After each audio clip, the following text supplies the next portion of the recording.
What is going on, guys? Thank you so much for joining us right here on Outside the Brand. This is episode 280 for your November 20th, 2022. I'm your host, Phil, and of course, this is Outside the Brand.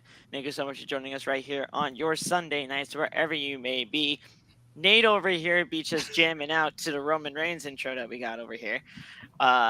We got Loft actually streaming live on Twitch while doing this. He's a multitasker. What do you want him to do?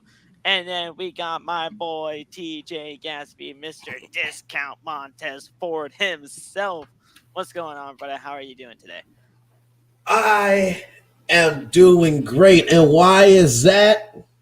Because the greatest trick the devil ever pulled was making you think he didn't exist. And now he's your fucking world champion. And That's right. And why is AEW great again? 3 letters. And I know motherfucking well it ain't MOX. It's MJF. He's better than you, and you know it. You're damn straight. Look at this, man. Yes, he sir. is hype and ready to go. Champ is out, baby. All things full gear. Listen, guys. I gotta hit that fucking Umbaku for MJF. Masa, ooh, ooh, ooh. Listen, guys, I appreciate you guys for coming on. All right. This is an absolutely awesome time to be alive right now when it comes to professional wrestling. We are talking about Full Gear 2022 that happened last night on pay-per-view. I was thinking about doing the post-show right as soon as the show went off the air last night because we were all on a high and MJF just became the champion. But I'm gonna fucking admit it. That show was so fucking long.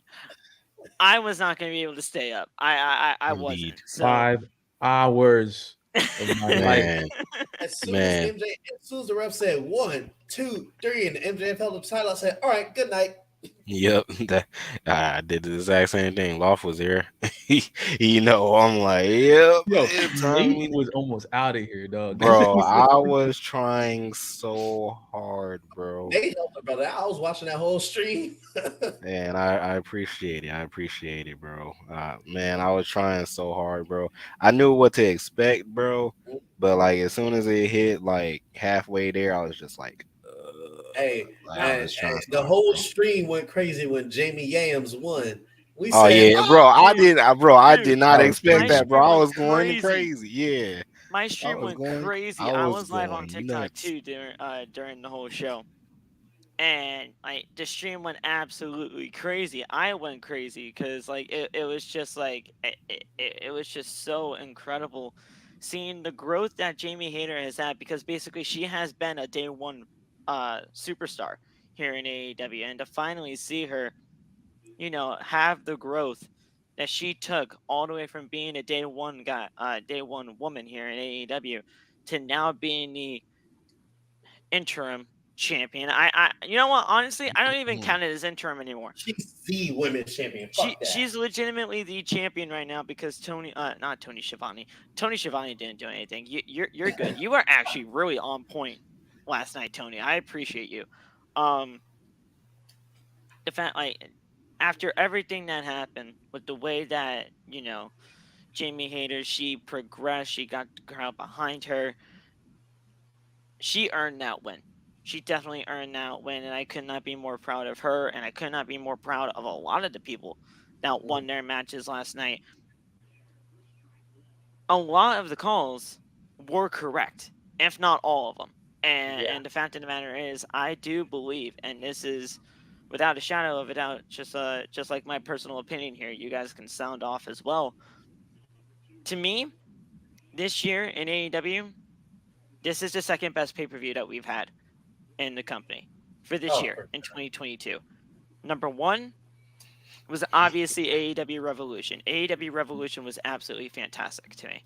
I thought that was the best pay-per-view of the year for AEW so far, but this one is a very, very close second for me. How would you guys rank this pay-per-view when it comes to AEW, when it comes to the year of 2022? I'll say they needed this because we've been talking about it previous streams and podcasts that this year for AEW it's been a year. We'll say that. And with all the stuff that happened with CM Punk and the Elite after All Out, they needed something to get them back on track, and this was it. Yeah. Like, all the matches, great. The freaking return of the Elite, first of all, using Carry On My Wayward Son as their entrance theme now, Dude, fucking amazing. That was incredible. I like, dude. I don't know how much Tony Khan paid to But use I'm that, glad he did it. but he did, Yeah. and it was great. It's It was such an amazing song. It's so good. But yeah. It fits so well with everything. It was just a grand return, and you do something like that for that type of a return. And the fact of the matter is, Kenny Omega and the Young Bucks looked fucking fantastic in that match. They were on point every single time. Kenny Omega didn't even look like he had all those injuries that took him away from AEW for all those months. He looked incredible. The Young Bucks are always on point, whether you like them or not. They were great. So I'm glad this happened because they desperately needed this. Also, can we talk about how the crowd was fucking chanting "fuck CM Punk"? Fuck CM Punk, yes. I love that Bro. song. Say it louder. I love that song. It's my favorite song. I feel bad for Erica because I know she was live. Oh my god, she was there. She was in the Prudential Center. CM Punk is her man, bro. Man, that's my favorite song, bro. I ain't gonna lie. I was like, listen, I'm sorry, Erica, but like, listen, you're cool and all. It's okay. We'll see him in April at WrestleMania versus Stone Cold Steve Austin. Please no. Please no. Please don't do that. Don't curse at me. Don't curse at me. Do that. That's blasphemous. LeBron fan, where is Thunder anyway? She is still out with the injury, or as far as what we are aware of. She was supposedly injured, and that's why Tony made an interim champion to begin with. But yeah, she's just not here. Aiden, that was never proven. This was never proven. Okay? This was never the thing.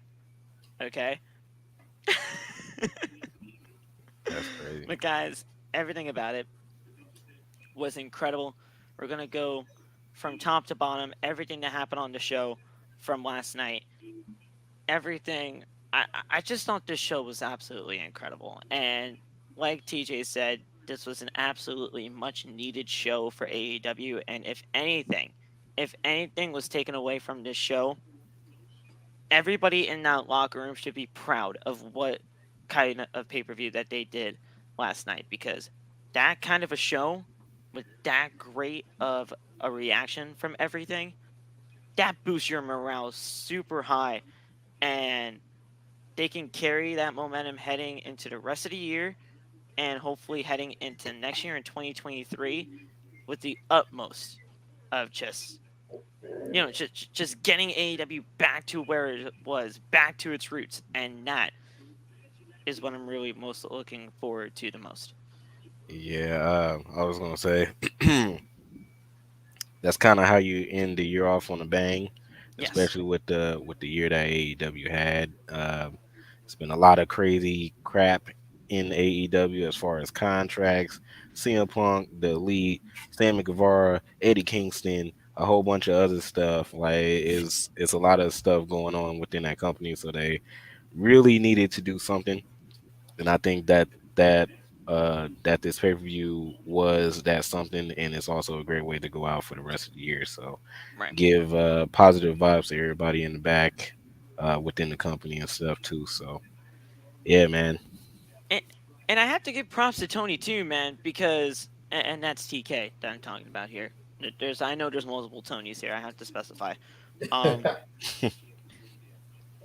I honestly have to give props here to Tony Khan, because the fact of the matter of all of this is that when it comes to, the buildup of Full Gear, it wasn't truly the best. I think we can all are, safely aware of the buildup not being totally the best when it comes to some of these matches. But, I mean, we might not have had the best build to an AEW pay-per-view. But that pay-per-view was just incredible. I sometimes, and that's kind of like what WWE was over the course of the Vince McMahon regime. And I don't want this to continue. Trust me, I don't want that to continue at all. Like sometimes you just go in here with the lowest of expectations, but then these pay-per-views are absolutely fantastic. I don't want that to continue. I want AEW to continue their storylines and get people invested into great wrestling. But I mean, sometimes if you just go in there, just hoping for the best, sometimes it turns out to be exactly that. And I think that is what we got last night. Yeah, I mean, the show itself, I went into it with like halfway excited expectations, but I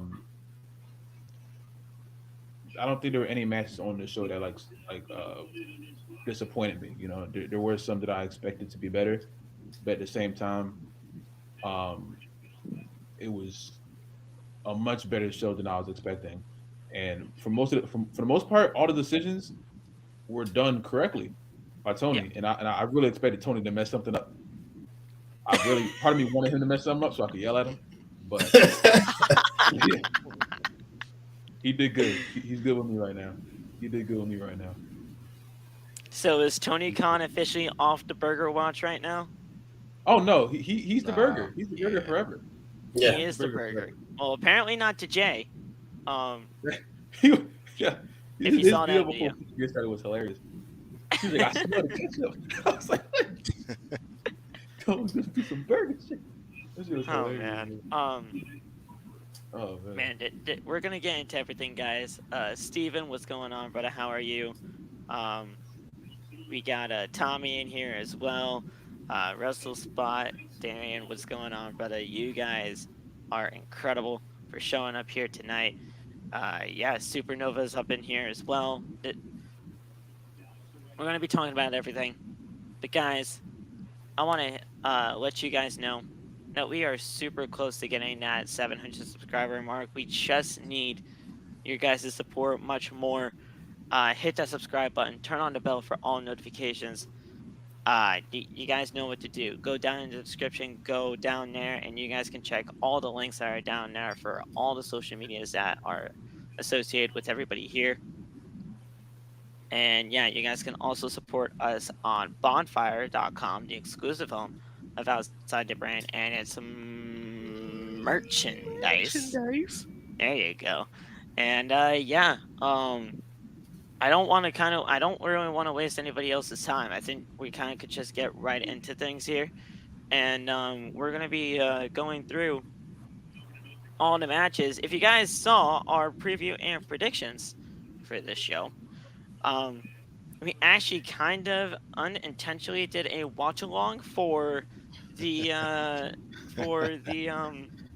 0 hour pre-show that happened. That was amazing. For Full Gear.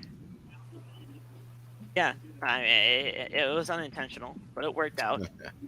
I mean, from what we did see though, with Best Friends and Orange Cassidy, Trent Beretta, Chuck Taylor, Rocky, and Danhausen, or Evilhausen, or Heelhausen, or whatever you want to call him now. It's coming. Darkhausen. Versus the Factory and QT Marshall, Aaron Solo, Lee Johnston, Nick Camarado. It's QT Marshall, guys. QT Marshall, bro. It's QT Marshall, bro. I hate that dude in his face. What? And his face. And his face. Not just him, but his face as well. QT Marshall, Aaron Solo, Lee Johnson, Nick Camarado, and Cole Carter. Two dimes. Irrelevant dimes. Whatever. Two dimes.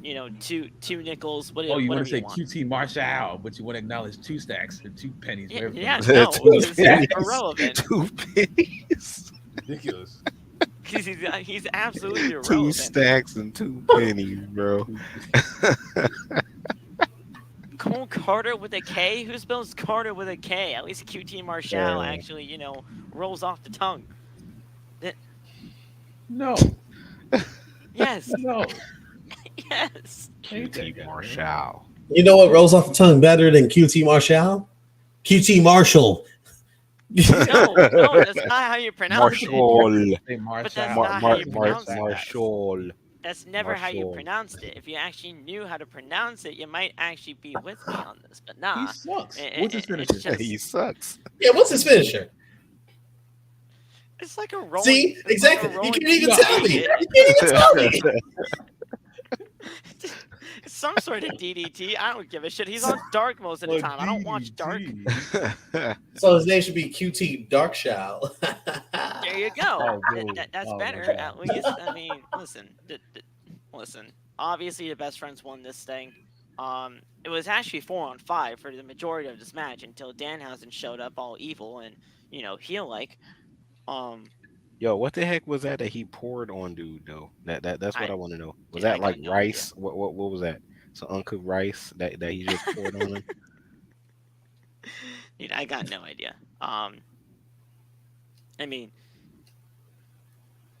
Cole for Nichols Carter with a K. Yes, exactly, Aiden. Exactly, Aiden. Poor Nichols. How do you pronounce Jaguar? Jaguar. Jaguar. Unless you're rich, in which case it's Jaguar. And Johnny over here, I think Erica says it like this too. Jaguar. That's Jaeger. It's not. You don't have wire over here. Jaguar. Jaguar. Oh my god. Jaguar. Yep. Nope. The factory are bums actually, but that is very much. Bums. Tony says it was teeth. Teeth. Bums. Because apparently that's what Danhausen used in ROH. Ew. Oh, it was teeth. Hey, this man said, Britt, let me get up in your dentist office real quick. I need to borrow something. Anyway, I mean, this was pretty decent for what it was to kick off the 0 hour. I mean, it's a 10-man tag. It's just an easy win for Chaos and the Best Friends and everything like that. So it wasn't really too anything major. This match, though, was incredible. And I might just only be saying that because of the person that was in it. But Starkey Baby versus Brian Cage, this match was incredible. Mainly because of the fact that Ricky Starks over here. Stroke Daddy! Stroke Daddy, that's right. Stroke Can Daddy. y'all stop doing that? I'm not. Hey, I love Ricky Starks. Never forget.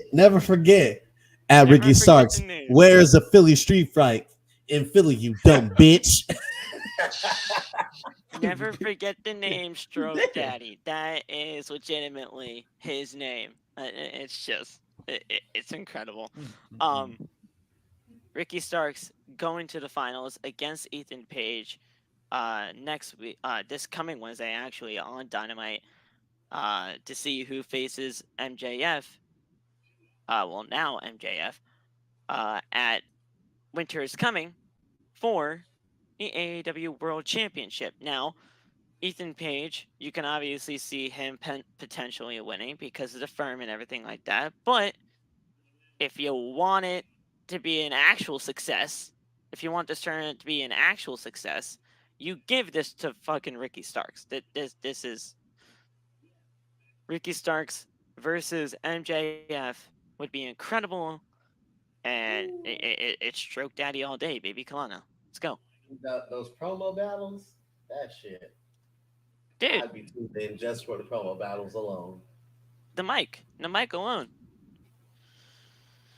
But yeah, this was pretty decent for what it was. We had a Rochambeau to end this thing off. I was actually very impressed that Ricky was able to get Brian off of his feet to do the Rochambeau and everything like that. But it was a very high-paced, fast action type of a matchup there, and Ricky got the win.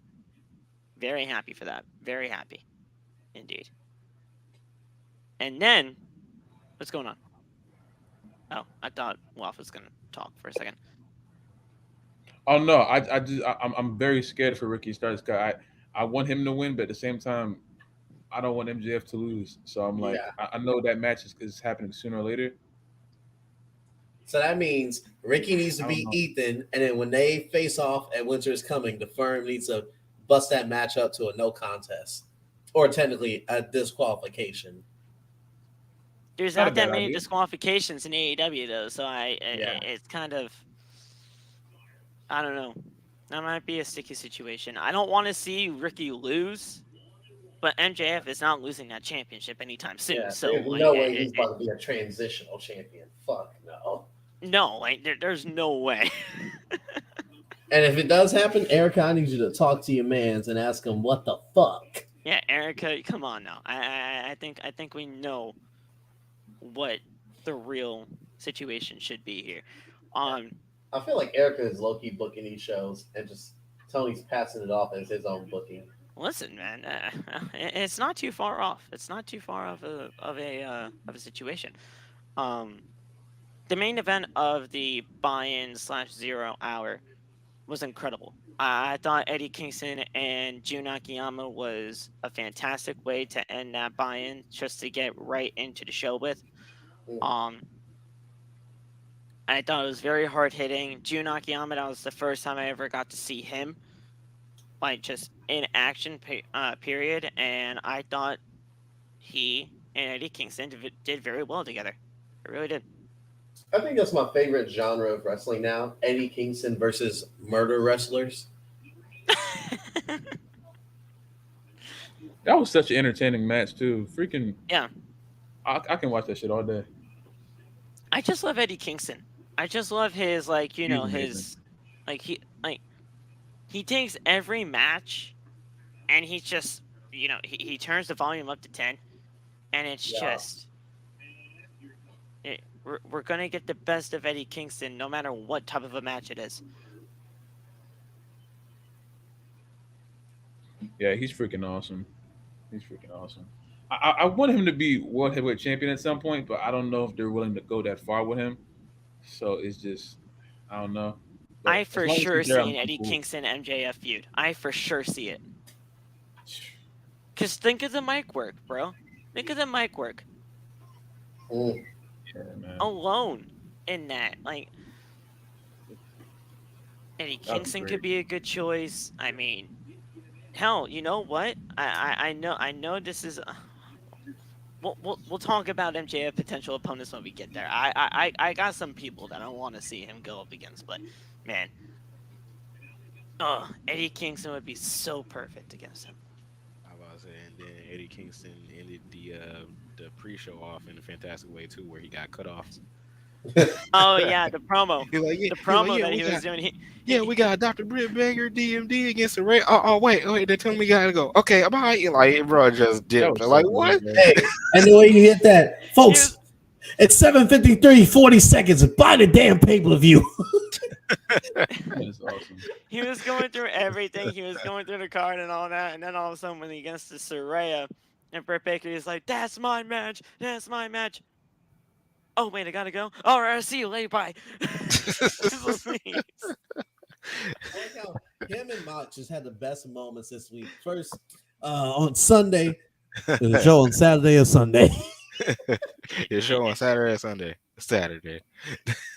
Dude, when I was there when he was saying that, we're like, and we're all just like screaming at Moxley. It's Saturday. He's like, oh wait, it's Saturday. It's Saturday. It's Sunday. That's why Regal did what Regal did.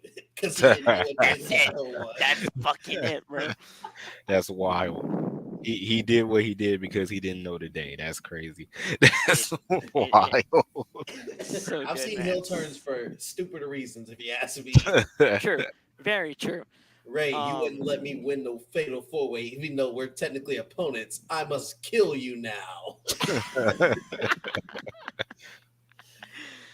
But yeah, I honestly thought the buy-in, like usually the buy-ins, like they just really don't like it. These kind of matches really don't matter in the grand scheme of things when it comes to the buy-in or 0 hour now that they call it. But I thought all three matches were very serviceable. I thought it was a great way to kick off, just the action of getting people excited for Full Gear. And we got some great action out of it. So really, who can complain about any of this?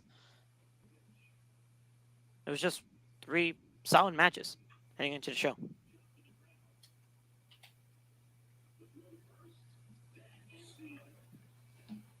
All right, I think everybody agrees because of the silence. So here we go. All right, guys. So we're gonna get right into the main card here, and we kicked things off with what I thought was gonna be saved for later, but I am super glad that they kicked off Full Gear with this match. Jungle Boy taking on Luchasaurus inside that steel cage. This was incredible. Seal off. God dang it, Loft. This was incredible. This is a definition of long-term storytelling at its finest because you see the progression of everything that happened between these two. They won the tag team championships in that exact same building at the beginning of the year on the first ever episode of AEW on TBS. And now we're here at Full Gear in the same building. They're going up against each other inside a steel cage because obviously Christian manipulated Luchasaurus into what we see him as today. This was incredible. I love the fact that Luchasaurus, basically kicked Jungle Boy's ass throughout the duration of the entire match. But this is the type of match of Jungle Boy where he continued to have heart, and he just showed that he could be like a real future piece of this company.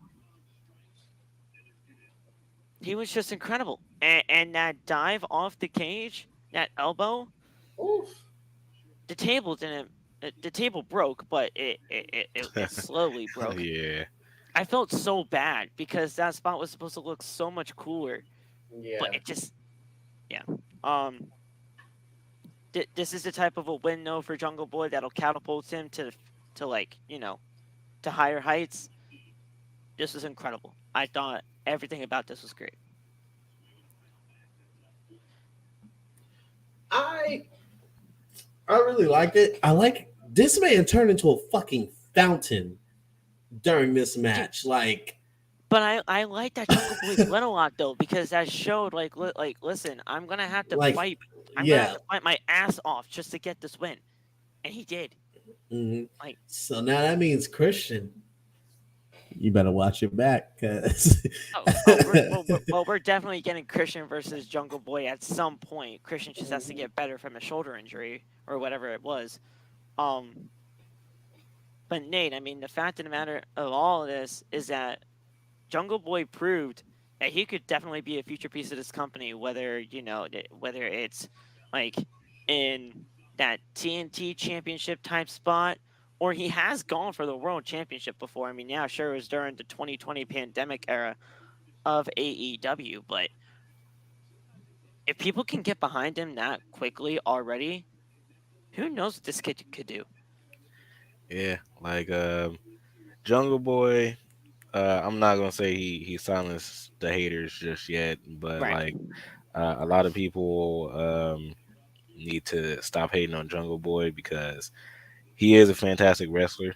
Like you said, Phil, back in the 2020s, beginning of 2021, he was in the main event picture. He was also doing tag team stuff, tag team champ as well with Luchasaurus. So this dude could go. I about to say the thing is that you got to get fans to get behind him once again because a lot of them faded on him, and yeah, I about to say he'll be back. So there's no shortage of what this man has when it comes to charisma. I think the guy is super charismatic. The fans are obviously behind him. Right. The theme song by itself, bro. Oh yeah, I mean that in itself is helping him tremendously. I mean the whole thing, it's just great, just interacting, being a part of an AEW crowd and doing that. It's one of the best feelings. But with all that being said, I really do think, and this might be a little bit of a hot take here, but I know I'm not the only person I've actually seen this going around for. I see a lot of Daniel Bryan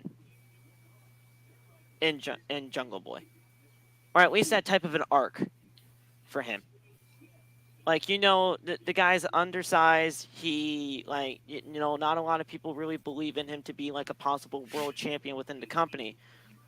But if you get the fans behind him, and if you actually continue to, like, put his stock and get it to the highest of heights, imagine him possibly being a world champion in the company, carrying the company on his back, and being a Bryan Danielson, Daniel Bryan type of story. I think that would be absolutely fantastic, but it's up to, it's obviously up to booking to get him to that point, but I can see that. I wouldn't be too mad at that. Like, if we saw like a Bryan Danielson, Daniel Bryan type arc for Jungle Boy at some point.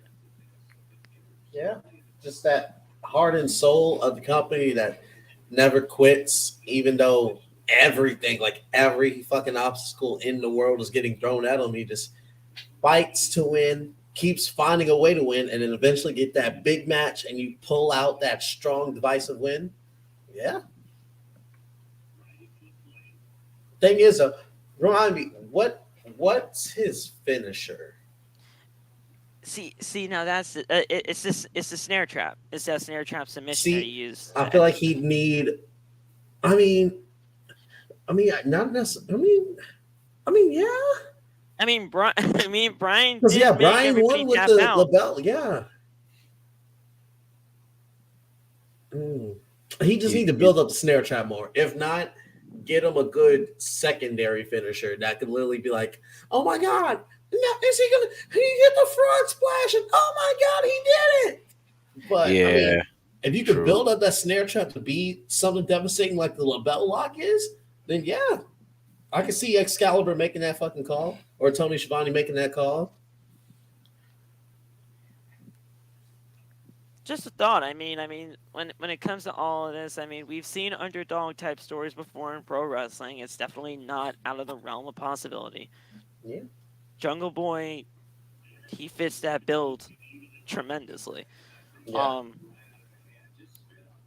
But this match, we're not going to be able to do any of these matches justice when I go over like the actual notes of everything like that, because just these matches alone, you just had to see them in order to believe them. They were just all incredible for what they were. But Luchasaurus, he hit a tombstone pile driver and a facebuster. 1, 2, and a kick out by Jungle Boy. Jungle Boy, again, he kicked out of everything there. Luchasaurus then set up a table again. And a "This is awesome" chant rings out through the Prudential Center. Luchasaurus then tries to do the fossilizer onto Jungle Boy, but Jungle Boy counters into a sleeper. Luchasaurus is fading and is set up on the table. Jungle Boy then goes up to the top of the cage. He does the sign of the cross and points up to the sky. I'm assuming that was for his late great father, but that is obviously just speculation there. I'm pretty sure it was for him, but regardless, he does that, and then he jumps off the cage with a huge elbow drop, and then he locks on the snare trap on Luchasaurus, and he's tapping out. Luchasaurus taps out inside the steel cage. Now, this was not a traditional steel cage match where you have to go through the door or climb over the cage to win. This was purely pinfall and submission. Bro. I was so confused watching. I was confused when they were on the outside, right? Because I'm like, I said technically Luchasaurus should have won, but then like the chat, my chat was like, hey Nate, it's different in AEW. It's only pinfall submission. I'm like, oh okay. I was confused. So I was so confused when Luchasaurus and Jungle Boy were on the outside. I'm like, what the hell did I miss? Because also my stream was lagging at the time, so I had to go back in. And when I come back in, I see them both on the outside. I'm like, what the fuck happened? It feels like, did someone win? What's going on, Off? You're back. I have a question. What's up? How did this steel cage match go outside the cage? That's what Okay, we were just talking about. that. We were just talking about it. I wanted to ask somebody about that. I was greatly confused. And here comes Zay. Yo, that bro, Zay, 35 minutes bro, late. bro, 35 minutes bro, late. Zay, bro. It took you a whole hour, bro. He gonna pull that Steven just send out the tweet. Hey, bro, Tonight was a good night. We'll talk about that in a second, though. Zay is getting some AEW play, bro. He got some AEW play, bro. That's what he got, bro. Look, bro. We're not gonna sit here and act like y'all ain't never got lost in a conversation with a woman before. Let's not. I said, I bet you Zay tried to hang up like 3 times before.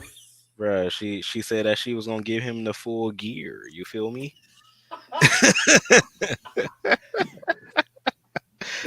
And then they gonna kick it into full gear. You feel me? Ooh, okay. No. Get Nate out of here. Goodbye. Nate's in horny jail. That's what's happening right now. I'm tired of him. I hate y'all, bro. I hate y'all. I hate y'all. I hate all of y'all, bro. I love to hear with this guy. All right, and Zay freaking camera froze. Okay, he's back. All right. I'm sorry. I'm in the fucking shed smoking because I'm at my grandmother's. Oh, great. We do not promote underage smoking and or drinking here on Outside the Brand. I want to make it clear. Okay. Let's make this very clear. Okay. And right? listen, here's the thing. I know Zay is not underage. I know he isn't. But still. He does that all the time. Like every he does it all the time. OTB, y'all are not new to this. Y'all know I don't support underage drug usage either. But I'm 21 years old. You're 21 years old. Do what the fuck you want. Listen, I said, I know you ain't underage, but I'm just saying. I was just about to say that we going directly there. Okay. He said, if you 21, do exactly what you want. That's exactly what he said.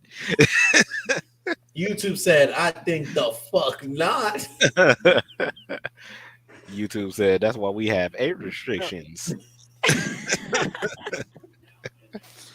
Okay, so Lop, you were asking, how the fuck did this cage match go to the outside so early in? Yeah. This match, in AEW, it's only by pinfall or submission. So escaping the door and going like over the cage, that doesn't count as a win. That's stupid. Then why have the cage? I'm sorry. Just think. I'm about to say, bro, that's like so you can go to the outside and get weapons or anything like that, and you can just go back into the ring like not even a fucking problem. That's like freaking Hell in a Cell, but it's not. Yeah. Basically. No.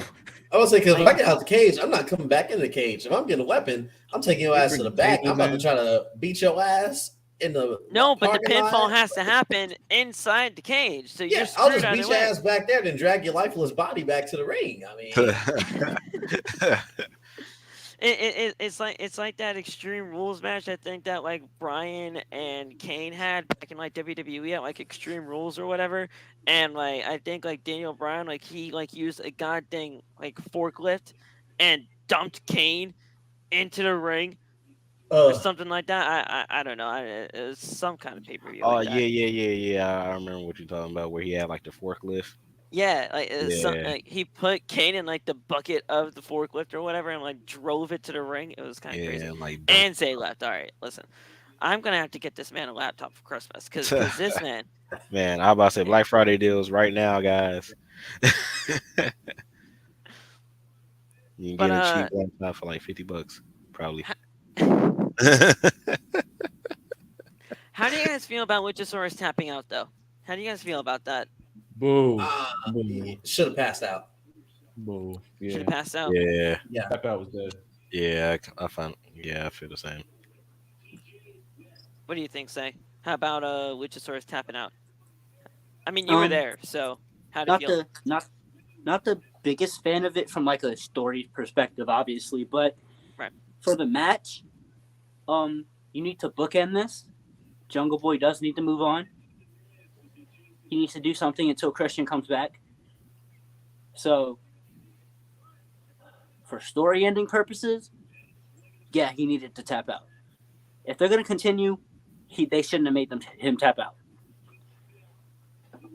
No, that's fair. That's fair.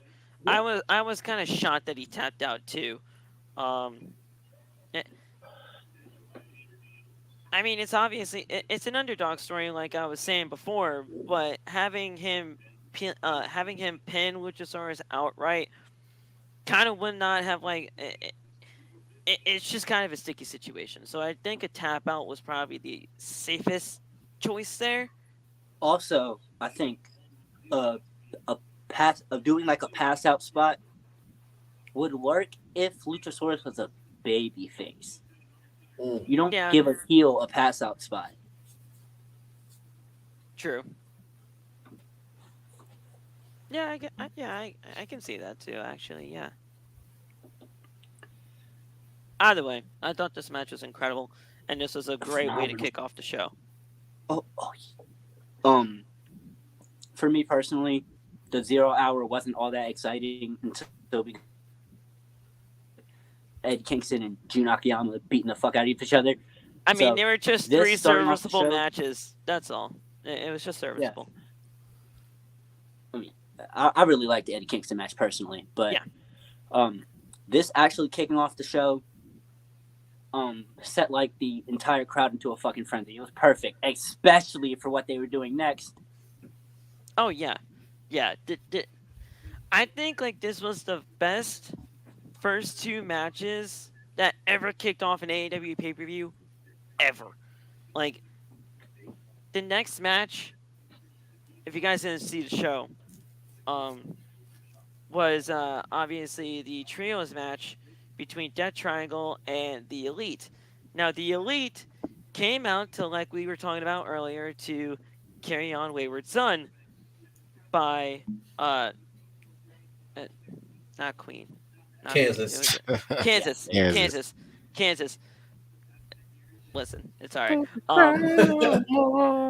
That's crazy. That had to have been incredible to be a part of that atmosphere live, bro. That had to have been crazy. Between all the cheering, you couldn't really hear the song start, but by the time we got to that hook, it was one of the coolest things to hear. Yeah, because that's not one of those songs you expect to hear sung at a wrestling show. No, it was just great. I loved it, and trust me. And I said this earlier here Tuesday before you even got in here.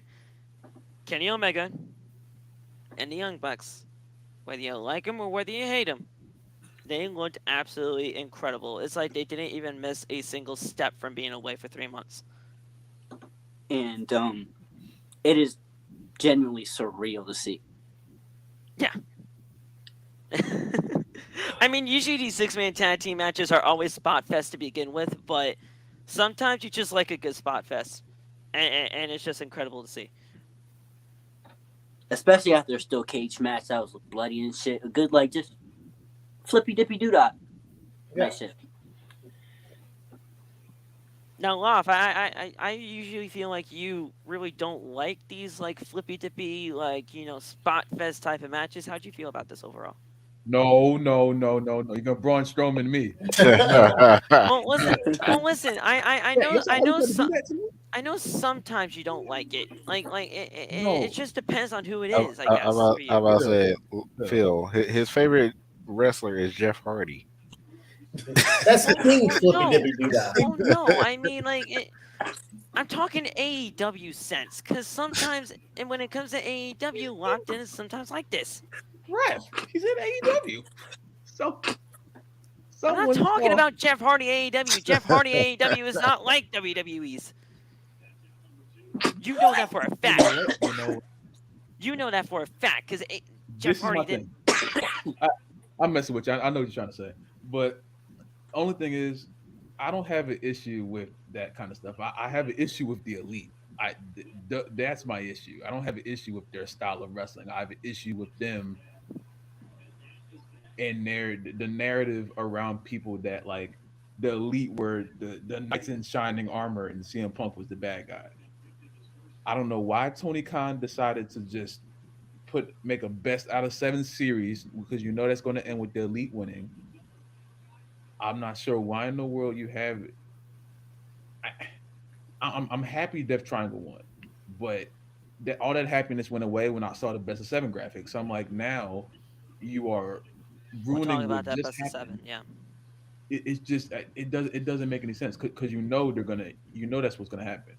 You know Yeah. at the end of that, they're probably gonna be a best of 7. It's gonna be a game 7 matchup. Tied up at 3-3. Oh, we're easily going to 7. Yeah. There's no way we're not going to 7.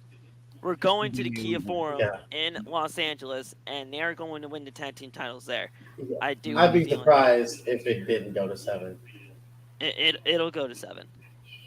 Like, I think we're gonna see the Elite go down 3-1, and then they're gonna pull the classic LeBron 3-1 lead. LeBron James. Yeah. They're gonna LeBron it. Tony, if you make the Elite LeBron, I promise LeBron Omega.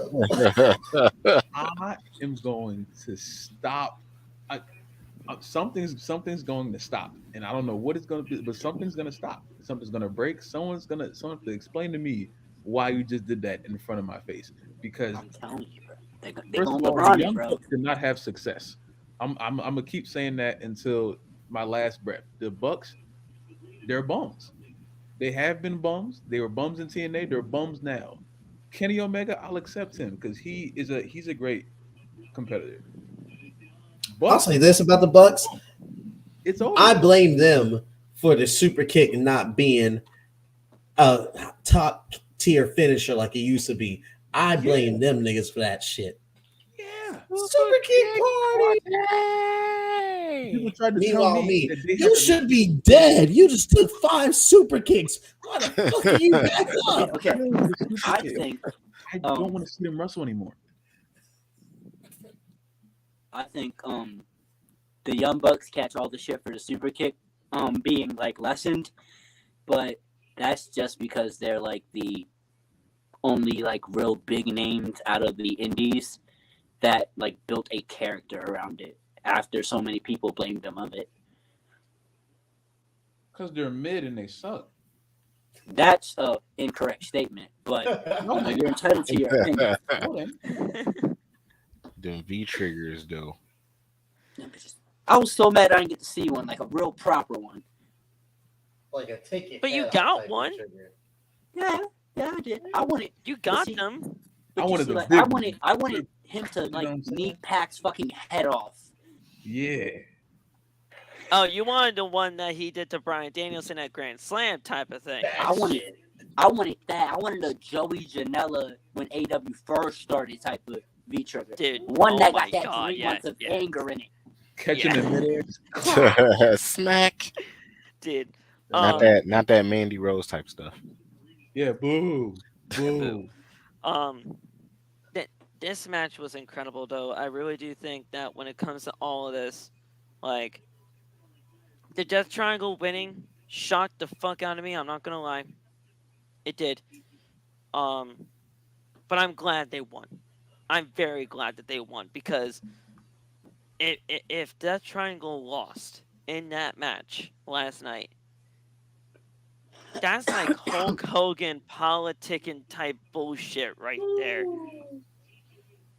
And that is something that we don't want to see a part of this company, a part of that locker room, especially when we're trying to get away from everything that happened at the All Out Scrum. I am glad that Death Triangle won. But in the end, I am sorry.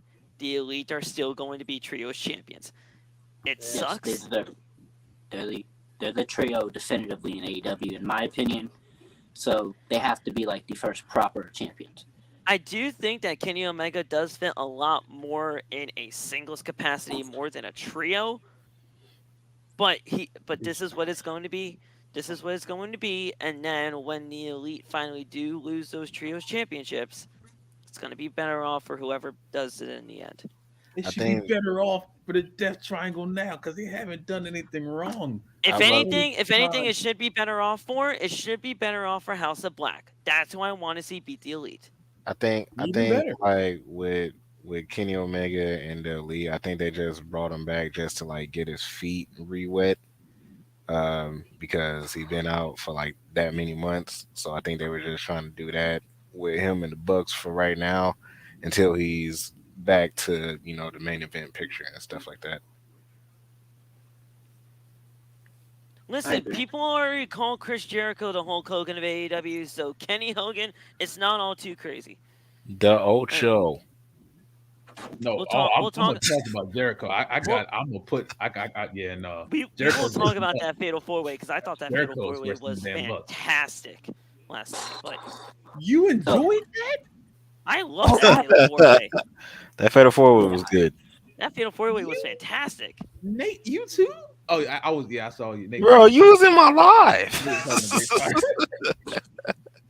We'll talk about that Fatal 4-Way. I thought that Fatal 4-Way was incredible, but yeah. I'm a curse when we get to that match. I'm a curse. Quickly before we move on, I have a minorly funny story. As we all know, they chanted "fuck CM Punk" at the Bucks. I loved it. I loved it. I was here for it. I was chanting that shit too.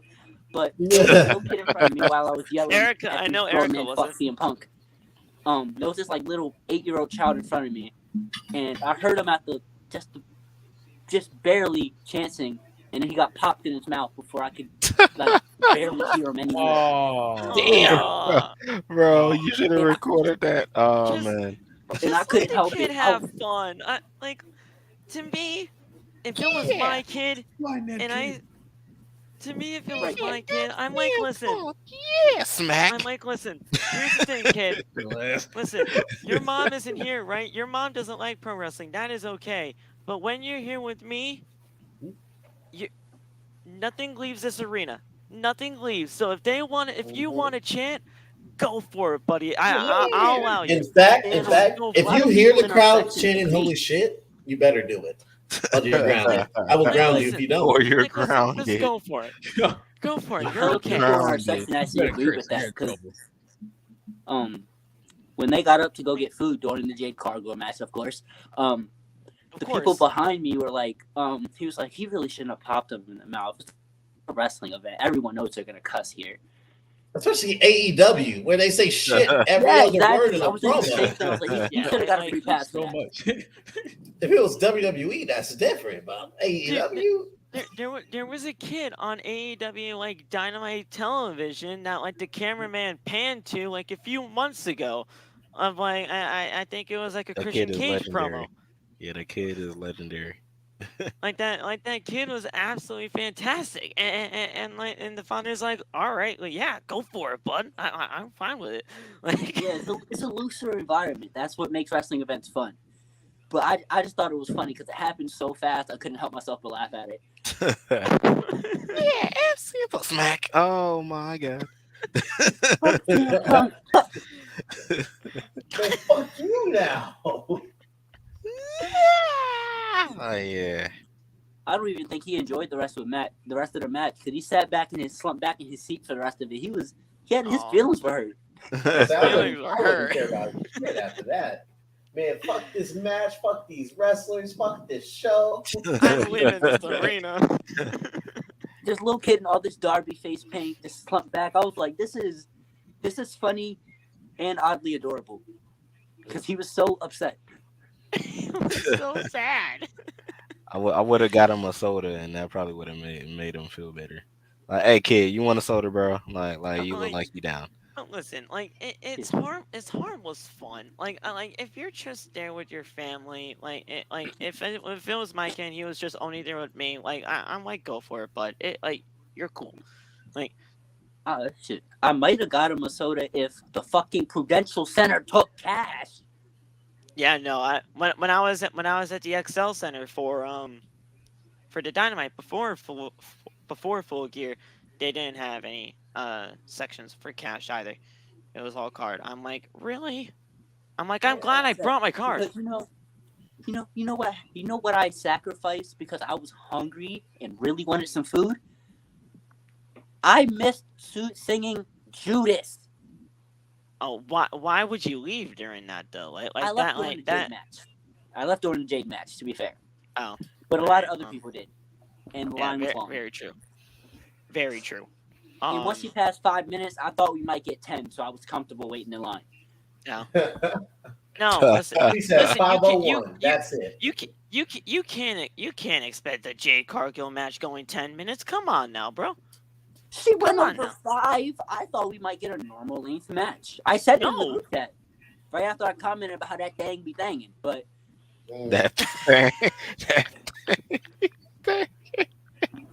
bro, you can't even lie. She had no business being in that cosplay, and the cameraman knew.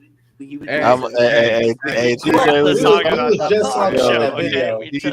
just talking about that. AEW ain't slick. They said, look at this nice pump kick from Jade, but the camera starts like in her fucking ass crack. I was like, give this man a raise. That motherfucking cameraman was trying to be like all the way in the business, yo. Hey, I think Don was secretly the cameraman. I think AEW hired Don. That's what that was.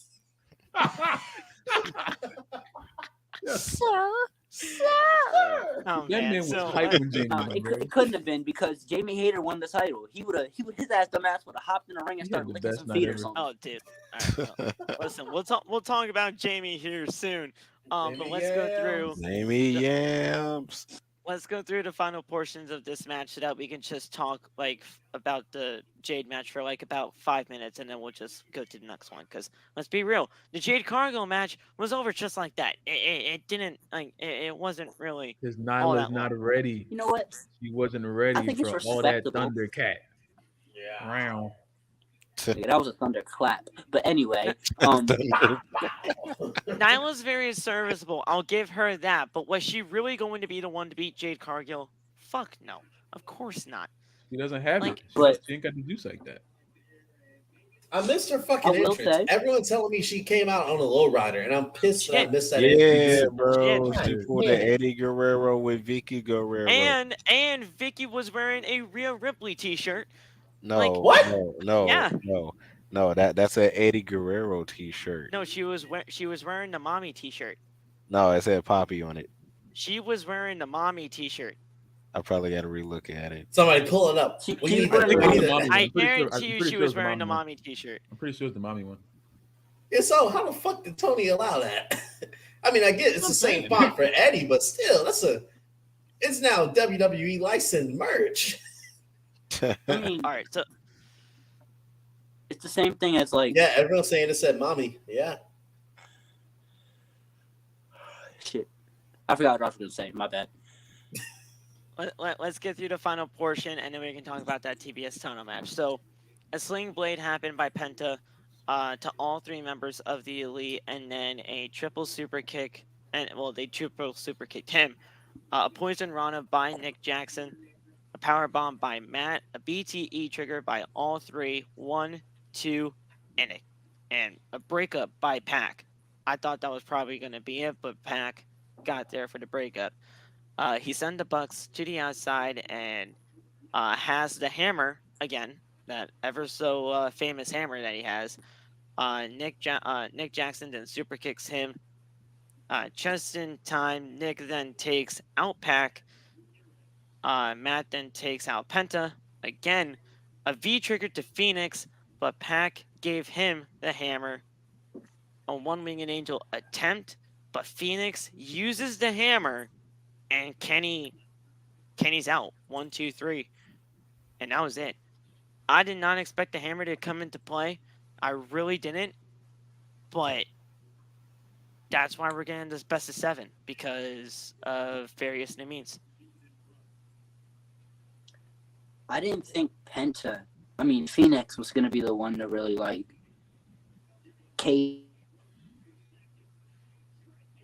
be Penta. You're breaking up, bro.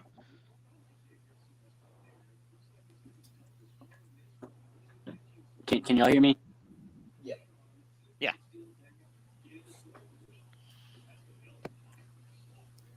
Okay, so I thought it was going to be Penta, not Phoenix, that was reluctant to use the hammer in the end of the match. Okay. Yeah, it was a very strange ending for me. I didn't expect them to use a hammer, but that's what prompted this whole best of 7. So we will see where things go from there. I just hope when it comes to this best of 7, because we're getting this for the next 6 weeks, because this was match number 1 of the best of 7. I don't want it to get stale. I don't want it to get stale. Be honest. Do y'all really want to see the Death Triangle in the Elite fight 6 more times? No. I would have liked to see a build up to get to LA. Not like they want to be bro. They want to be the New Day and Usos so bad, bro. Oh God! Like here's what I would have done. Right, I would have done an actual build up to get to the Kia Forum. If we were gonna get like a 6-week build heading into that show, I wouldn't have minded seeing a Kenny versus Penta match. I wouldn't have minded of seeing like a Young Bucks versus like a Lucha Bros match. Like just get like through 6 matches to get to a build up to get to that tag match. Penta and Kenny. Penta and Kenny. Like you could have done anything. You could have done any combination of those 3 to get us to the Kia Forum in LA to get to that 6-man tag. You don't need to do 6-man tags in a row because I don't think it's gonna like all these matches are going to be great, but at the all that being said, how much different could every single one of them be? Oh. How much different could they be? It's just like I would have had a build up to get to that match, not 6 matches in a row to get to the 7. And that's the thing. That shit'll probably get stale really quick. Because usually if you see a series of matches like this, for example, New Day and Usos, that shit was split up. Like, it was at pay-per-views, like each match, not week after week. Even when Sheamus and Cesaro had their best of 7, yes, it wasn't week after week. I think it was like maybe 1 week and then 2 weeks later, but it wasn't like, okay, Monday they're having a match. They spread it Friday out. they're having a match. They spread it out. Yeah. But they spread it out, which is a good thing about it. Now, when it comes to this best of 7, I like that Tony Khan is actually trying something different with this. Because this is the first ever best of 7 that we've seen in AEW. So I like that he's actually trying to do something different. But doing it 6 weeks in a row to get to the 7, that's the crazy thing about it. Like, you could have spread this out to get to what's the next show? Revolution, I think. Oh yeah. Is the next one. You could have spread this 7 match stretch out to get to Revolution. But now we're getting at the Kia Forum.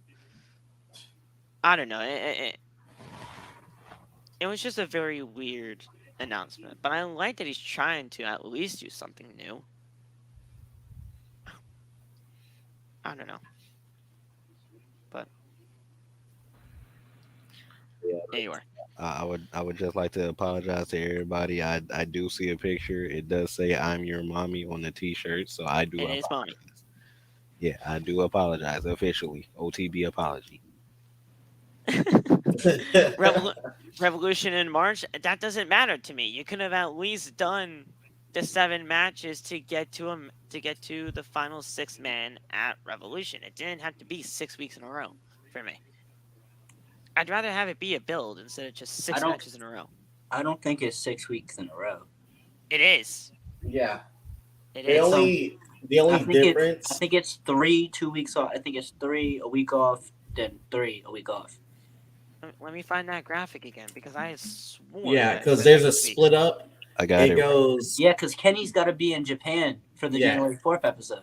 It's December 28th, and then January 11th is the next one that follows after that one. Yeah, Because of the Wrestle Kingdom. All right, it's so I mean, it's not every single week, but there's a little bit of break for that one match. Everything else, No, is it's basically actually two different ones. So there's this week on the 23rd, then the 30th, and then it's a split, and then they do Winter is Coming. That's December 14th. So that's like okay. a So we got the 2 week. 19th, the 23rd, the Mhm. 30th. Okay, so they skipped the 7th, but go to the 14th, then the 21st, and then the 28th. It's basically every single week except for the 7th. It's every week except for December 7th. Either way, 3 weeks in a row, I'm already tired of a match. It's every week in a row except for December 7th. Because here's the thing: no matter how good the match can be, when it like, how many matches does it take until you start seeing the same spots over and over again? I mean, we give WWE shit about it all the time. I just think the fans should feel the same way, keep the same energy for this. Like, I'm not saying they're going to be bad matches. By no means am I saying that. I'm just saying, imagine WWE. We have AJ versus Rollins. Yeah, they're fucking phenomenal, but 3 weeks in a row, you're going to fucking get tired of it. No matter how good they are. The 7th match happens on my birthday. I just realized that. Wow. Wow. So the Elite are going to win the tag team titles on my birthday. That's kind of crazy. Happy birthday, Phil. A birthday V trigger. A birthday V trigger. But now, wait. It says the AEW World Trios Championship best of 7. So is every single match for the Trios titles? See, that's what I was wondering. Are we? Is Justin Roberts gonna fucking scream and new after every fucking match, or and still? Like, I think every single match is for the titles, because that's what it sounds like, or at least that's what it's advertised as. Because if so, I don't want to hear anybody talk shit about Hot Potato in the title ever again, because that's exactly what this would turn into if that's the case. Okay, if it's not, then the final one is obviously going to be for the title. Yeah. And that's what I'm assuming it is. I'm assuming series winner is crowned the champion. Because I know TK smokes. But if that was the case, these titles would have been vacated. But if that was the case, the titles would have been vacated, and we would have had new champions heading into the Kia Forum, no matter who it was. We would have been tied at 3-3, and then whoever wins the series at 7 becomes the champions.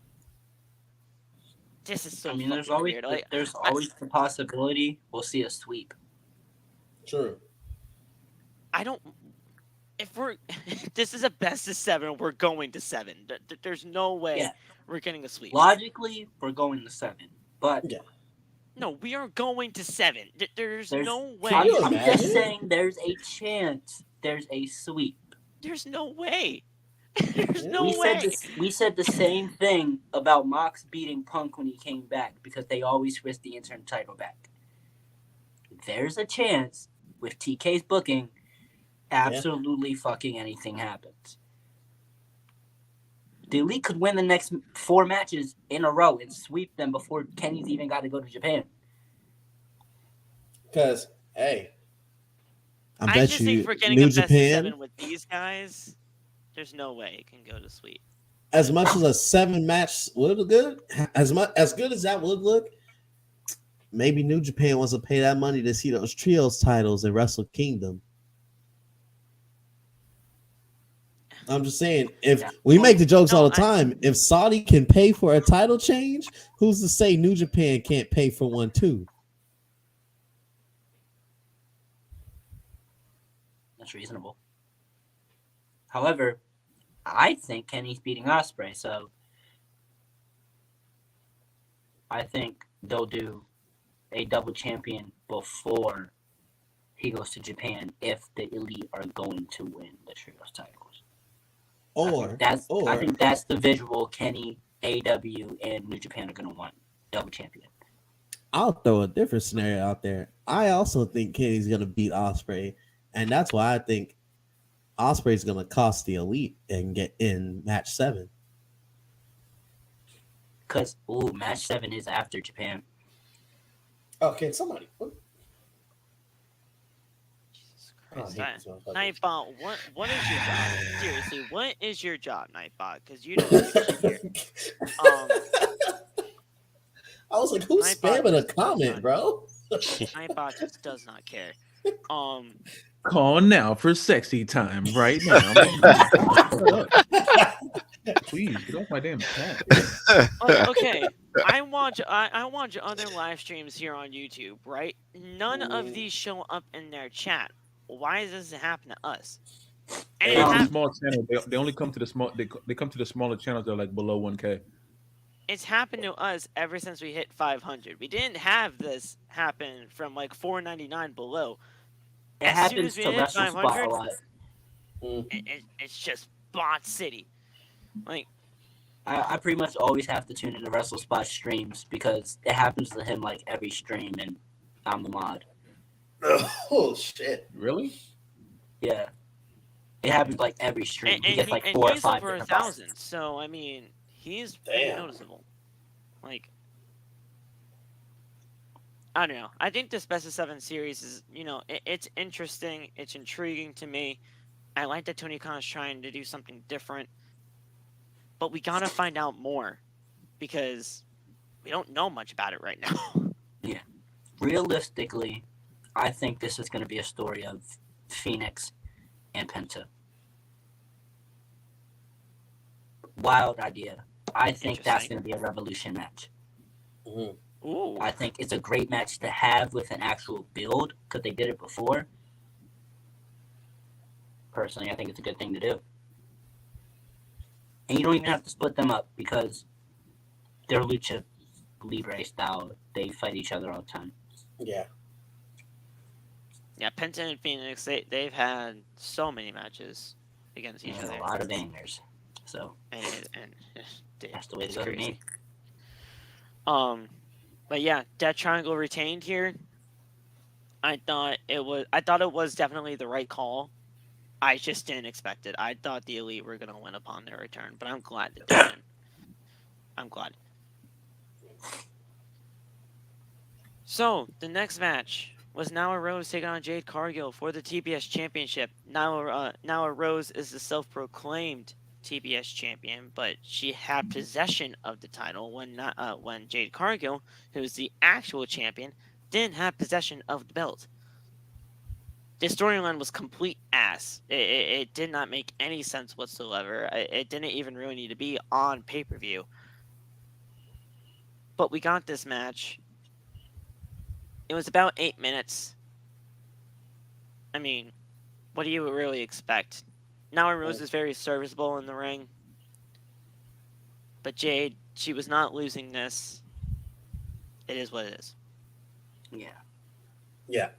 This is one match that I feel could have been on 0 Hour. Yeah. Yes. I would have traded this for the Ricky Starks match. Facts. Or because I enjoyed it better, the Eddie Kingston match, but the Ricky Starks match really should have been on the pay-per-view. Regardless of who you switched out. It should have just been on the pay-per-view. Yeah. Yeah. I never really liked the story to begin with anyway. Like, oh yeah, you're a self-proclaimed champion just because you have the championship belt, but this woman's just trying to get her belt back. Like, and she still lost. Well, Jade won. She I got know. her belt back, but She took the belt and all that just to lose. yeah, I mean, Also, this was just a weird thing I caught because I'm slow. Jade got a new moving graphic for a match where she supposedly had her belt confiscated. Yeah. Oh yeah. Not only that, she had the belt. They did an event recently, and she had the belt with her. Yeah. Charlemagne. It was a thing. She was on Charlemagne's show and had the belt. Yeah, like it's. It was slow. I mean, granted, yeah, Charlemagne's show was supposed to come out after Full Gear, but Bro, Yeah. Like, Everybody was like, "Hey, where'd she get that belt from? Did Nyla loan it out to her?" no, like y'all gotta get your logistics right there. Did she face Nyla Rose off in the NXT parking lot just to get that belt back, or The what? NXT Like, park. Hey, or did Jade just get did Jade buy a replica? Is that what that is? She got that replica for the Well, here's for the the thing. pictures. Brock AEW They said it Lesnar was had a right. replica whenever he showed up. AEWshop.com. If Brock Lesnar left his WWE Championship in Saskatchewan, they gave him a replica title. So it's actually not out of the realm of possibility. So, I mean, Me looking at the tag on the back of his thing. Hey, I got one of those. There was a rumor that a lot of the WWE people have replicas in like meet and greets outside of the company. Oh yeah, yeah. Because they lock all the belts up at like the actual headquarters. Yeah. If that's true, that's fucking pretty stupid. But Yeah. It is true. Actually, it is very true. Because my dad actually had to work in the new building for the WWE headquarters because he's a sprinkler fitter. He has to put all the sprinklers in, so he was actually doing work over there. It's crazy. I know. It's absolutely crazy. He actually got like an actual like replica old version WWE Championship too. It's absolutely great. He has it downstairs. It's great. But I don't know what you want me to talk about though in this match with Jade Cargill and Nyla Rose. It was just there. I don't think it was bad. I don't think it was good, but it was just there. It was so much there. He doesn't even have the banner up. I'm sorry. There you go. Yeah. Oh yeah. I'm sorry. Well, that's kind of what I thought about it. Like, At this point, it's a forgettable match. That's why, like, what's the point of even putting the banner up? Because what we gonna give her the max of 8 minutes talking? That's all she gave us wrestling. We know. I usually don't even do this banner type thing, so for me, this is kind of new. See, at this point, we know Jade's gonna win. So these matches at this point at the pay-per-view, it's just to show off Jade's outfits because we know how the match is gonna go. Yes, she's way above. Which I ain't got a problem with. I ain't got a problem with that. Yeah, she's way above the TBS Championship though. At oh this yeah, point. for sure. Like she's just way above it. She doesn't need the belt. She did what she needed to do for the belt to get it as much prestige as she could. See, she's in her Carmelo phase now. She made that title what it is. Yeah. That's facts. Like now, when she does finally drop it, when the next person to challenge for that, I want them to be like, there's weight behind this belt. So me defending it, it doesn't come easy because there's a lot of prestige behind this. I got to live up to somebody who was undefeated with this belt, never lost. And I was the first person to beat her. Oh, best believe I'm treating this like it's a fucking top title. When she loses this championship, it has to be more than an a minute match. And it has to be a fucking great storyline too. Like, don't give me something like Jade, I'm tired of seeing you bully the other girls, or Jade's beating everyone except for me, or I'm not like most girls. No, I need a fucking I'm facing yeah, I did that shit on purpose. I need to be like I'm Batman going up against fucking Superman. I need to find his kryptonite and whoop that ass. That's right.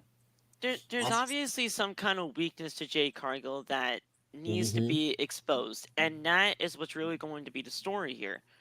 It's the hair. I need somebody. To try to suggest that shit. It's got to be her hair. It's got to be. Yank it off. It's a wig this entire time. Just yank it off. Could you imagine? Hey, yo, chill. Boward is coming, and when Boward, that's your ass. Mr. Shad, Mr. Shad versus Jade Cargill. Shad Moss will be there. Shad Mr. reaching out to independent artists for paid features. Like Mr. Roll Bounce himself. Roll bounce. Hey, I'll do you one better. Ready? Mr. I ain't never had nobody show me all the things that you done show me. Oh my god. Mr. Lottery Ticket. Hey, that stole my fucking joke. That was my fucking movie, bro. They said Samaj. Wait, what Samaj. I'm broke. Mr. I'm broke, nigga. He got to do the dance when he comes. She was so annoying, bro. Dance. She was so annoying, bro. Drove me the fucking scene now. Can I get a ham, egg, and cheese biscuit? We out of ham. Okay, egg and cheese. We out of egg. Ma'am, it's after breakfast. You can't get that. Jesus Christ. All right. So Nyla set up for the Beast Bomb, but Jade fights out of it and does a big elbow to Rose. As both women are down in the middle of the ring. Jade barely covers Nyla for a 2 count, and then Jade hits a powerbomb to Nyla, 1, 2, and a kick out. Jade is firing up as she sets up for Jaded, but Nyla rolls through and hits a Jaded on her own for a very, very close 2 count. I don't know why it was that close, but it was. I ain't gonna lie. Very close. I was about to be pissed. I was watching that shit. I was like, no way. No way. I even set it up in the live, and Loft was there, and I was like, bro, if she would have won like that, bro, ain't no way. So Nyla is furious at this point as she sets up Jade in the corner. She heads to the top and misses a swanton bomb. As much as people love to hate Nyla Rose, she can get that swanton bomb. She can get that. Like, I thought he was about to say something else. I was like, Phil, I completely agree, Yeah, but I never thought I'd see you go that route. I never seen you go. Now That I'm You want me to say it, Phil? Oh, I thought you were saying Nyla Rose could get it. Because I was gonna be like, you goddamn right she can. No. I don't swing that way, guys. We on the wrong podcast. You speaking that way, Yeah, Phil. DeAndre Strickland was a couple days ago, Phil. I don't want to. Yeah, I don't go that way. I want to say something, but I don't want to say something because it would be way crazy, and nah. I'm gonna say we have a protocol for that. I need to turn my camera off before y'all try to say something that could get me incriminated. Damn it. Yeah, nah. We are TikTok folk. We stay clean. So Unless Jade it's hit an a unrestricted pump podcast. Jade hit a pump kick, and then she hit a Jaded on to Nyla 1, 2, 3, and that was it. So, I mean, it was just a match that was there. It was very forgettable. Just get it out of there. She's gonna make it to 50. Don't worry, Law. She's gonna make it to 50. But after that, it legitimately needs to. Better, bro. When she make it to 50, when she make it to 50, can she like retire the TBS Championship? Hey, no. Here's the thing. Here's the thing. We better not have a retirement of a TBS. Like, she better not vacate this championship. She needs to lose. I did all I could do with this. I'm done. Just leave it. She needs to lose. Hey, you want that? He wouldn't do it. He wouldn't do it. Vacating this title. I'm gonna still shoot it out there anyway. You know what I would do? Since both sides like to say that they're always open for business, I'd have fucking Jade show up. I gotta figure out what title she would show up against, but have her show up to WWE, show up on one of their shows, and just start a fucking storyline with one of their champions and show prestige for that shit. Just be like, this TBS championship is better than your title. Just like, Ronda. I don't know. Ronda. Oh God, Ronda. I get behind your whip Ronda. That is. Yeah, no, because Ronda would say some borderline shit that I wouldn't be rocking with. she'd be like, your weave is just as fake as that title. And then I'd be like, I gotta turn this shit off now. Because what the fuck, bro? I'm surprised. I'm surprised none of you guys said not Britt Baker. Jesus, I'm sorry. I'm surprised none of you guys actually said I was thinking Bianca. I was thinking that. That's like the obvious one. Yeah. I kind of don't want to see that because then, Bianca's so far out of Jade's league. Fair, yeah. And to be fair, I'm sorry, not sorry. This might be a little bit of a take or whatever, but Bianca would kick Jade's ass. Oh, that's not a take at all. That's like saying she'd wrestle circles around Jade Cargill. Yeah. That's like saying an alligator would eat a chicken. She'd wrestle circles around Jade Cargill. Like, can you tell I'm from the South? I'm giving these weird ass idioms. Alligator. That's like saying a cow could take a chicken in a rainstorm. Bianca would make Jade look how Asuka made Kiana James look on main event this week. That shit, fucking terrible. That shit was wild. Wait, you actually watched main event? No, I saw a clip of it. We saw the clip, like, bro. Oh, this girl is eating, and bro, Asuka was so far out of her league, she could not keep up in that ring at all. Like you could tell, like a toddler was in there, bro. Like I was her gonna say, were so like methodical. I was gonna say, you guys are freaking dedicated, man, because you guys go on Hulu just to watch main event. Hell that is crazy. That is crazy. You guys are dedicated. If that was the case. Hey, I don't know. No, I was just gonna say I don't know if y'all care, but the party has reunited on Twitch right now. Hey, they're playing Uno, obviously. Oh, fucking finally! But yeah, hey, let's all hop in there and be like, Adam Cole, what's up with that injury? We need to. Bro, I'm watching it right now. Like the way that they're doing it is like all three of them is streaming, and all three of them is like all three screens is showing up at the same time. So, oh really? Yeah. Zazaro, freaking Breeze, and Chubbs. Claudio. Zazaro. Claudio now. Claudio Castangnoli. Castagnoli, Jesus Christ. I thought Adam Cole was gonna come back last night because man, I swear. When you were like walking around the arena and shit, there were random people shouting out Adam Cole, trying to get people to react to it and do the baby part. So I thought, like, are they planting these people? Because that sounds like are they planting these? No. Here's the thing. That happens at every AEW show. It doesn't just happen like just.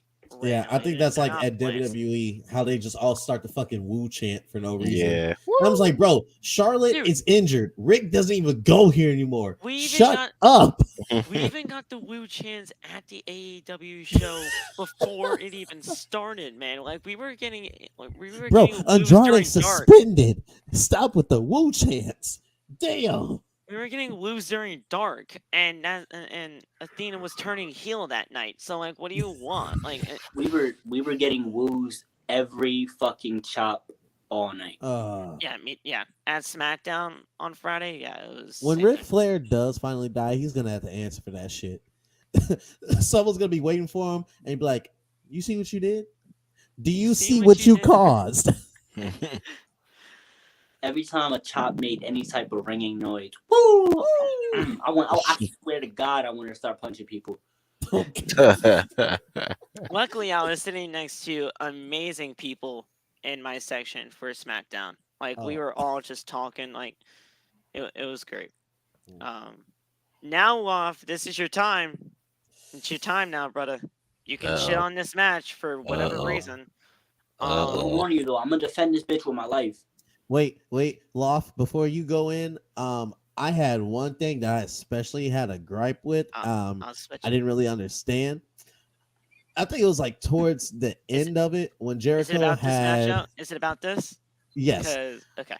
When Jericho, I think it was Bryan he had in the walls, and Claudio rebounded off the ropes, hit him with this kick, and Jericho tried to fucking Hulk up. I was like, bitch. What the hell? So like, now you see the reason why people call him Chris Hogan. And I mean, it all tracks. Jericho, where was your Go off on it, off. Go off. Jericho. Go ahead, Loft. This is your time, bro. You got The- the fatal 4-way that you wanted. The Ocho. And tell everybody why Bryan should have won this fucking match. I ain't Loft is not like even here. I had freaking Sammy or Brian winning this match and Jericho. I had retaining. Jericho winning. Yeah, I actually like had Jericho as soon winning as soon this. as he won, I'm like, oh, I know Phil is going crazy right now. I had Jericho winning this. Like, nobody had Jericho winning this at all. And I'm like, Jericho's retaining this title. Like The he's Ocho. retaining. Since the laugh hasn't begun yet, I will state my argument, and this will be a bit of a take. This is my match of the night. It's very valid. It's a very valid one. Yeah. I know what some people are going to argue should be match of the night, but I will raise you the fact that they don't have great chemistry. The story was just phenomenal. We'll get there when we get there. Okay. This is my match of the night. I felt like all 4 people in this match killed it.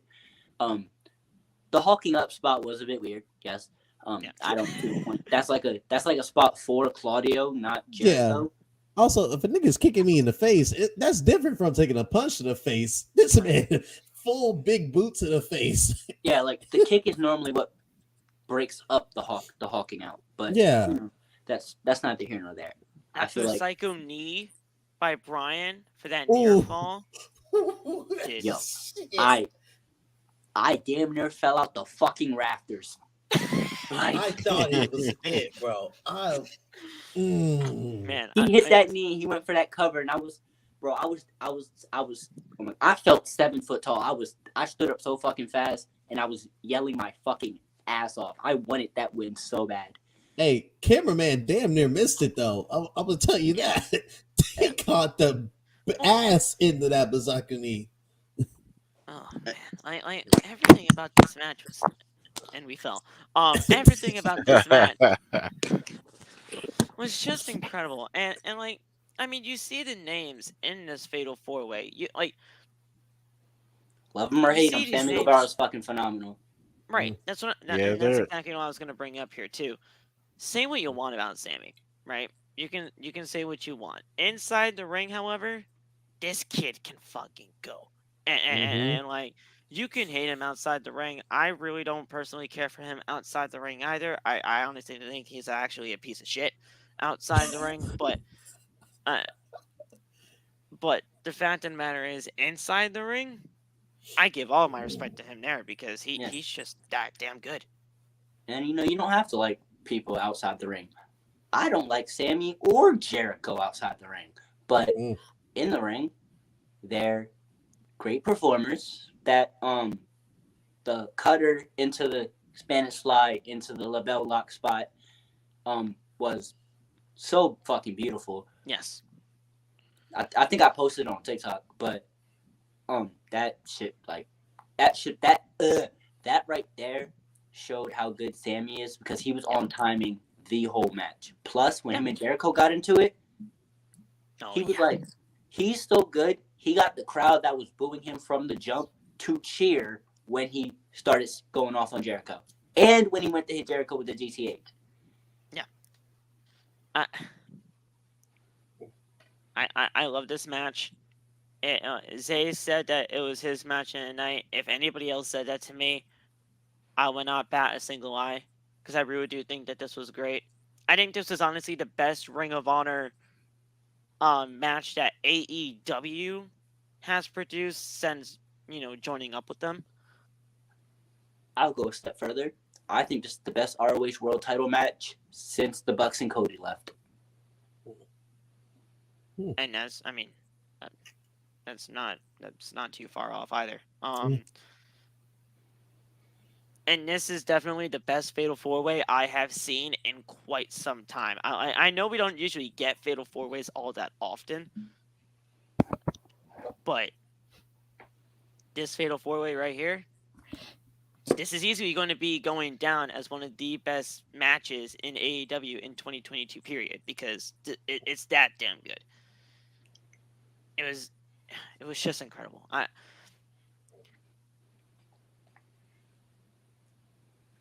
That being said, though,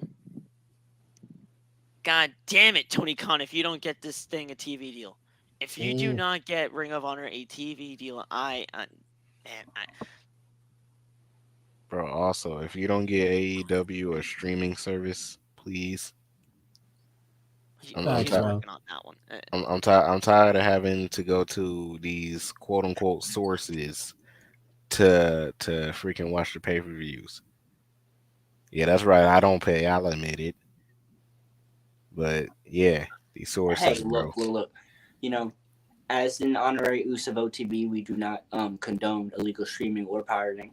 Not at all. You We know, certainly do not you are the condone type going of to person watch you- I wrestling. said sources. I didn't say anything about streaming. I just said sources. You Yeah. just said I don't pay. So Yeah. we don't condone any of that. I have my Or if you ways. want to use sites like Watch watchwrestling.io, VC. we will absolutely not support you. If you want to use a site such as a watch what is it? All wrestling. Wrestling World Allwrestling.org. all Yeah. like if you want to like We're if you wanna hold up, legitimately giving everybody the avenues right give me now. one When we're second. on And YouTube. I hey. don't have these bookmarked. Yeah. Watch Wrestling World 24 if that's what you want to watch. You know, we will not support you. We do not condone that. Also, we certainly do not condone going on TikTok, looking up AEW Full Gear 2022 live, and then clicking the live section. We certainly do not condone that. It is At all. absolutely not something Not we will at Guys, allow we all. here. cannot be dropping links. Josh, I know that's what Not you were. not at all. We can't be dropping Not links, guys. Like, all. Josh we out gotta here, move on. Josh out here revealing it all to the feds and shit. God. We gotta move on. He we said, got- we "Here's the gotta move on. body. Here's the It's goddamn tools." crazy. Point is, this match is absolutely fantastic, and I thought Loft was gonna go off on it, but apparently not tonight. So, He's streaming. I think I think he's still streaming. Hold on, let me go to Twitch. Hold up. if he's streaming, then I'll take his camera off. But He is streaming. He's watching it looked like a fatal 5-way match on his universe mode. Listen, if he wants to get back in here for a match, I will allow him to do so. But for right now, if he's just gonna have Nikita on our screens, I don't mind that. To be fair, but he's back. Yeah, he's mad at me. He's mad. Hi, buddy. Hi. He heard you talking shit. He said, You want to talk shit now? I refuse to say anything during all of that just happened that I have no relation to at all. I thought you wanted to shit on the match. I was giving you free reign, but then you didn't talk, so we were just going. I don't want to shit on the match. I just hate that Chris Jericho keeps writing himself to win every single match. Okay, so you do think he's the Hulk Hogan? All right, we got this straight. We got it straight. And he tried to do that nut ass Judas effect at the end, and he completely missed it. Yo, that jumping Judas effect was crazy. He is the absolute worst, and Bryan Danielson should have won when he hit Cesaro with the knee. He should have won right there. No. Personally, I think he should have won off the Spanish Fly Labelle Lock. Even better. As long as Bryan won, I would have been a happy man. But you gave 100%. You know, Laugh, I thought we were going to disagree, but, you know, I very much agree. Bryan should have won this match by a long He's time. the greatest wrestler in the world. And you're going to give that to Absolutely. Jericho again? Mm. What are we doing? What are we doing, Tony? What are we doing? I had Jericho winning from the jump. I don't know how you guys didn't see it. We've seen it, but Bryan's the world's best wrestler. We won it differently. Yes, I'm not saying that Bryan isn't. I love Bryan. Don't be putting words in my mouth. I love Bryan. Like I thought Bryan. I think Bryan is absolutely incredible. He is the best wrestler in the world right now. But I just saw Jericho winning. I just did. He's a bum. I don't care if Chris Jericho can draw. I don't care about that. I don't care about the art skills. I hate that excuse anyway, though. Too. I hate it. I hate it for any promotion. I'm just gonna put this out there. I say it every time somebody mentions this. If I went somewhere where people had lower standards, I could draw $1 million. Facts. You give me enough dumb shit and put enough money behind me, I'm gonna make you $1 million. drawing, whatever, however you say it, I don't give a fuck. You don't matter being a draw. You matter being talented. That's the It's problem great that with you have so the many. fans behind you. It's great that you have the fans, but if you can't compete inside that square circle, what else do you really got? It's the most annoying excuse for a wrestler being shit ever, bro. Like, I don't care that man can draw money, bro. Can he draw a good match? Can he draw something entertaining to watch? He or she. No, Jade's in this category too. that's fair. Now, did Jericho? To me, I didn't even think Jericho did all that bad in that match. I honestly think he did he did pretty well for himself in there. Oh, yeah, my statement's a misrepresentation. Jericho can do really good wrestling. It's just, generally y'all say that about shitty wrestlers. Yeah, no, I thought Jericho did very well in this. I thought obviously Bryan and Claudio, they were incredible, and so was Sammy. When I look at that Fatal 4-Way, I did not think this match was going to shit the bed. I knew this match was going to be good. I think it was going to be possibly one of the best, if not the best match of the night. No, I didn't expect that, but it damn near was. It definitely was in my top 3 best matches of the night. For sure. It's just crazy how good this match was. But that being said, I want Ring of Honor off of AEW television, and I want this to be an actual TV deal. It's that. It's plain and simple. I think what you did was perfectly fine in getting Ring of Honor some recognition on a big platform. That is why you had that, to be on AEW television, to get it to that bigger platform. But now you've got eyes on it. So get it going. It wouldn't be on BET. I highly doubt that. See what Law done started, bro. See what Law done started. But Law started that, so What the fuck? You did. And then Law always said, "It wasn't me." You know, you Josh, did. come on. Aiden, you're helping. You're really helping. You and you did do the MTV thing too. So don't even try to say what did I do?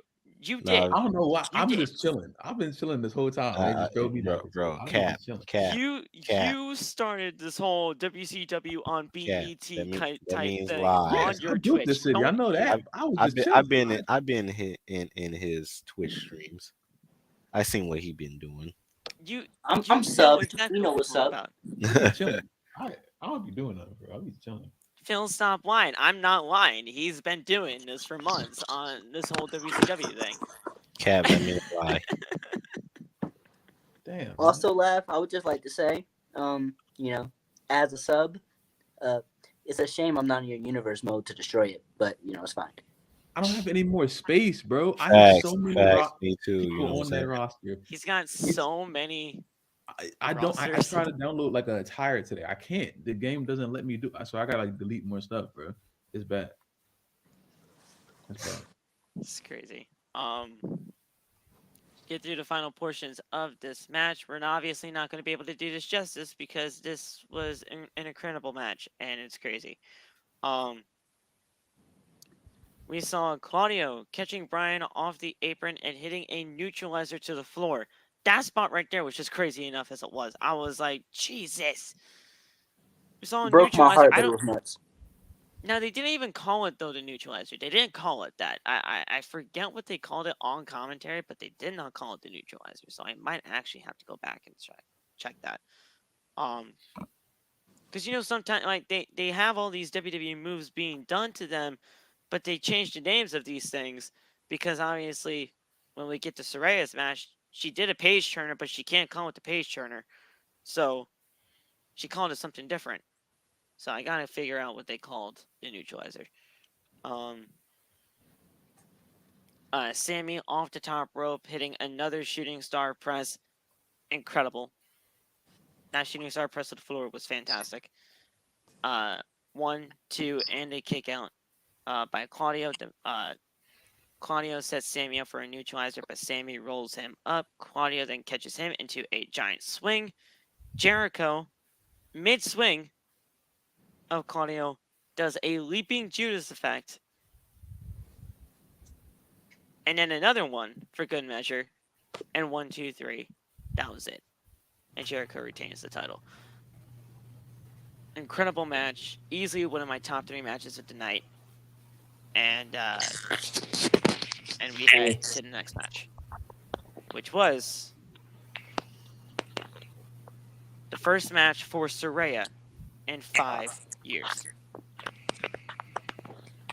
I was watching this thing like a hawk, and there was like an eerie silence in the crowd, I feel. Now, Zay, you were a part of the crowd. How did it feel being in the crowd for Saraya's match in 5 years? Because it felt like everybody was kind of just waiting for something bad to happen. You could definitely tell there were a lot of bad faith people in the crowd.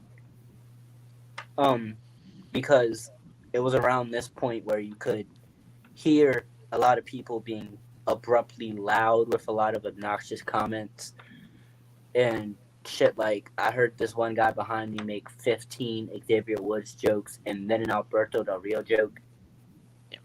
Yeah.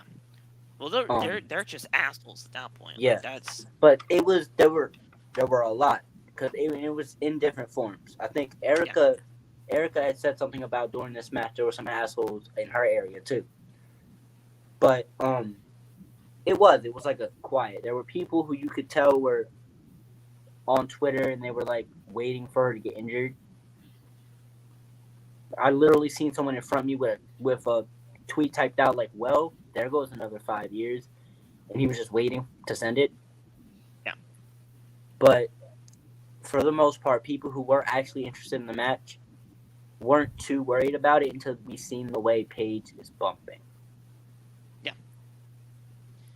It took me out the match. It took a lot of the crowd out the match. It's the first match in 5 years. I'm not going to credit her much of this, but I don't like the way she bumps. I don't think any of us were expecting the 5-star classic. No, absolutely. I just want her to be safe and be happy with the result that was at hand. If she's taking it slow and that's why it looks this way, then by all means, that's what your doctors told you to do.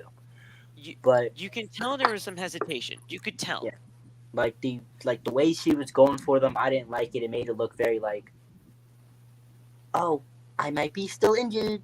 It was like, nah, like you have to prove you're not. That's the point of coming back from an injury like this. Yeah. I just thought but for what it was though, I thought it was a very well constructed match. Absolutely. I thought what they were doing and I want everybody to talk about this as well, because I don't want to just give my props to Saraya. And I know I'm a Britt Baker. Obviously, everybody knows I'm a Britt Baker fan. But not only the amount of pressure that Saraya must have had heading into this, but the amount of pressure that Baker had to have had going into this as well, knowing that you have to basically help Saraya get through her first match in 5 years. That is a lot of pressure to get through.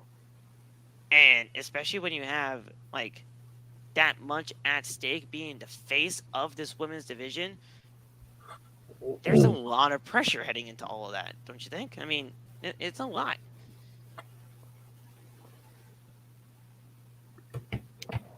Yeah, I mean, I guess I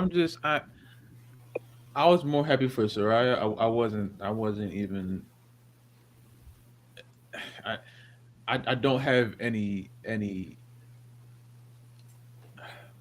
I don't like what Britt's role is in this company.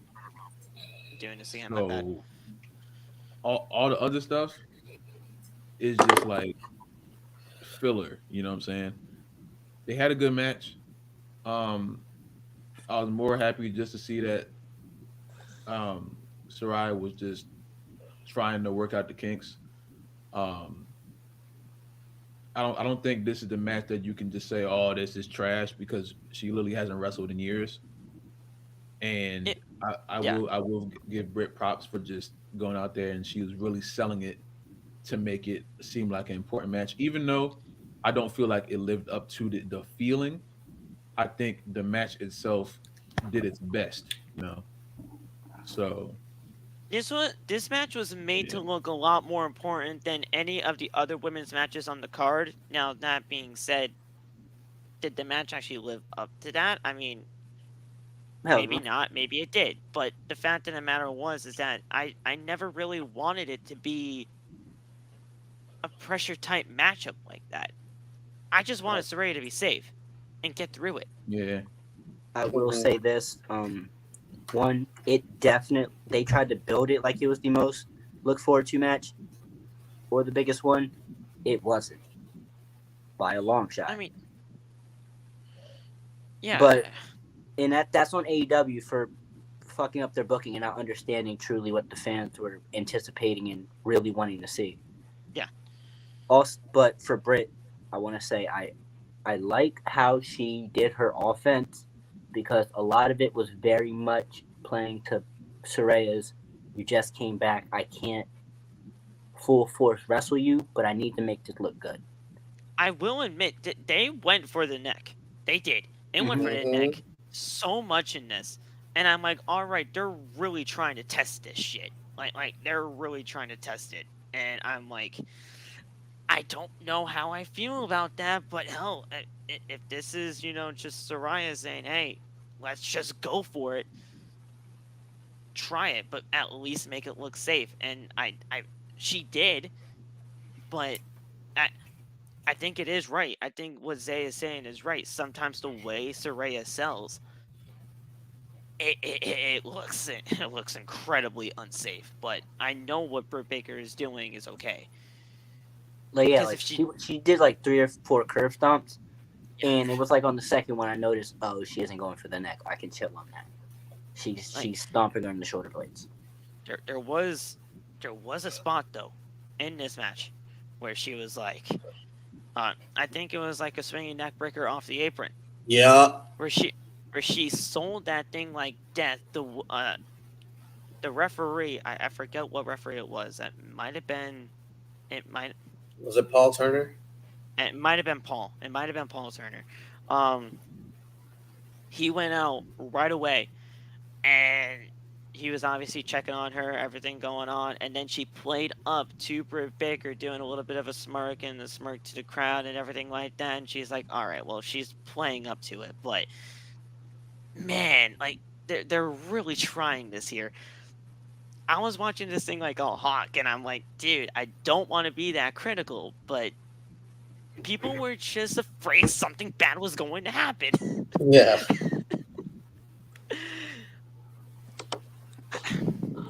They were afraid and they were tired. I will say that. Yeah. It felt like it was an eerie silence, and I'm not gonna say it was like the Cody Rhodes level of eerie silence, but people were really afraid. It was an edge of your seat silence. Yeah. But she had her brother there too, which definitely upped the ante for some things in all of this.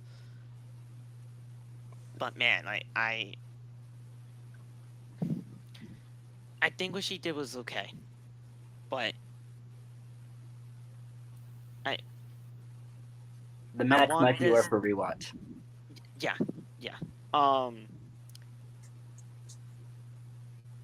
One thing I will say though, I give credit to Britt where Britt is due, because she acted like a consummate professional in all of this.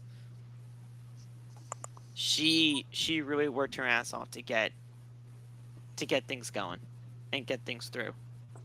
So I applaud Britt for that, and hopefully, with all that being said, this is over. I don't think we need to carry this more. I really don't. It's just a one-time thing, and Saraya does not need to be on television week in, week out.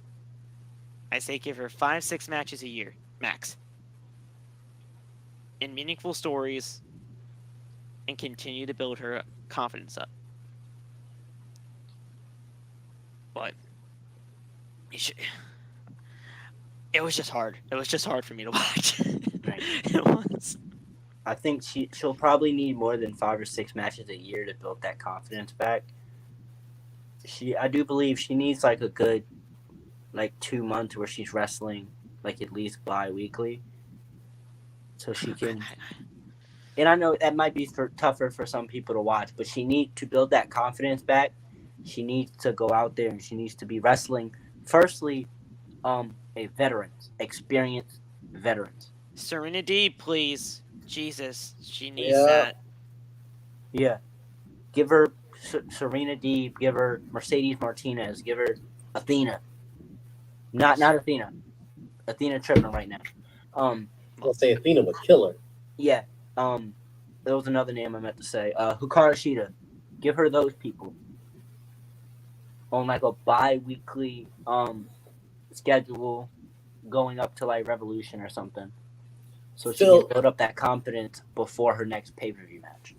Do you see Josh's comment right there? I think that is a great idea for now.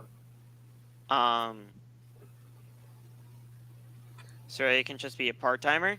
Yes. For now, while she's still coming back from a 5-year absence, I think that is such a great idea. That's what I'm saying. She doesn't need to wrestle every single week for me. Mm-hmm. She doesn't need to be that. Put her on the Roman schedule. Bring her in for the big matches for now. And that's what I was saying. That's why I was saying the 5-6 matches a year. That way, she can she can get that confidence back. But it's on her time and when she is ready, because it doesn't have to be week in and week out where she's testing her body. All right, Loff. Have a good rest of the night, bud. But yeah. Can you hear me? Yeah, we can hear you. All right, so I gotta edit this YouTube vlog, so I'm gonna head out. But I do want to just quickly share the rest of my thoughts on the card, because I said on TikTok I would be on here sharing my opinion. Can you just go through the rest of the banners real quick and I'll run them? Yeah, we had the TNT title match right here. Decent match. The right winner, but I would have liked Hobbs to take the pin. I wanted Hobbs to win, but yeah. Wait, did Hobbs? No, he choked out Wardlow, right?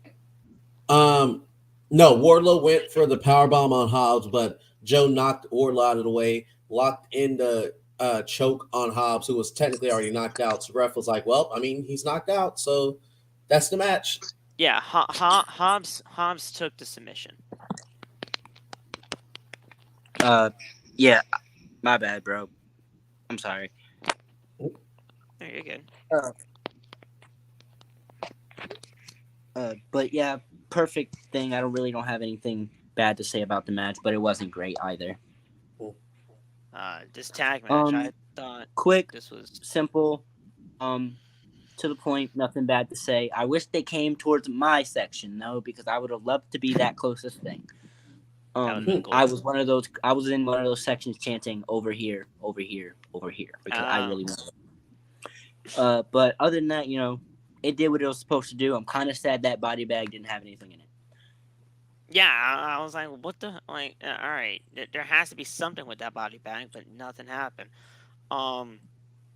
We had, obviously, a great match here, where we had a new champion crown in Jamie Hayter and Toni Storm. I love this match so much. This match is great. Let me tell y'all about this match. Oh, we're gonna go more in depth with everything else here too, guys. He just has to go through them all. I love this match so much, and I don't know if it came across on the TV, but the crowd was so hot for Hayter. Oh yeah, yes, it easily came through. This was the match the fans were actually looking forward to, that they thought was going to be Saraya and Britt.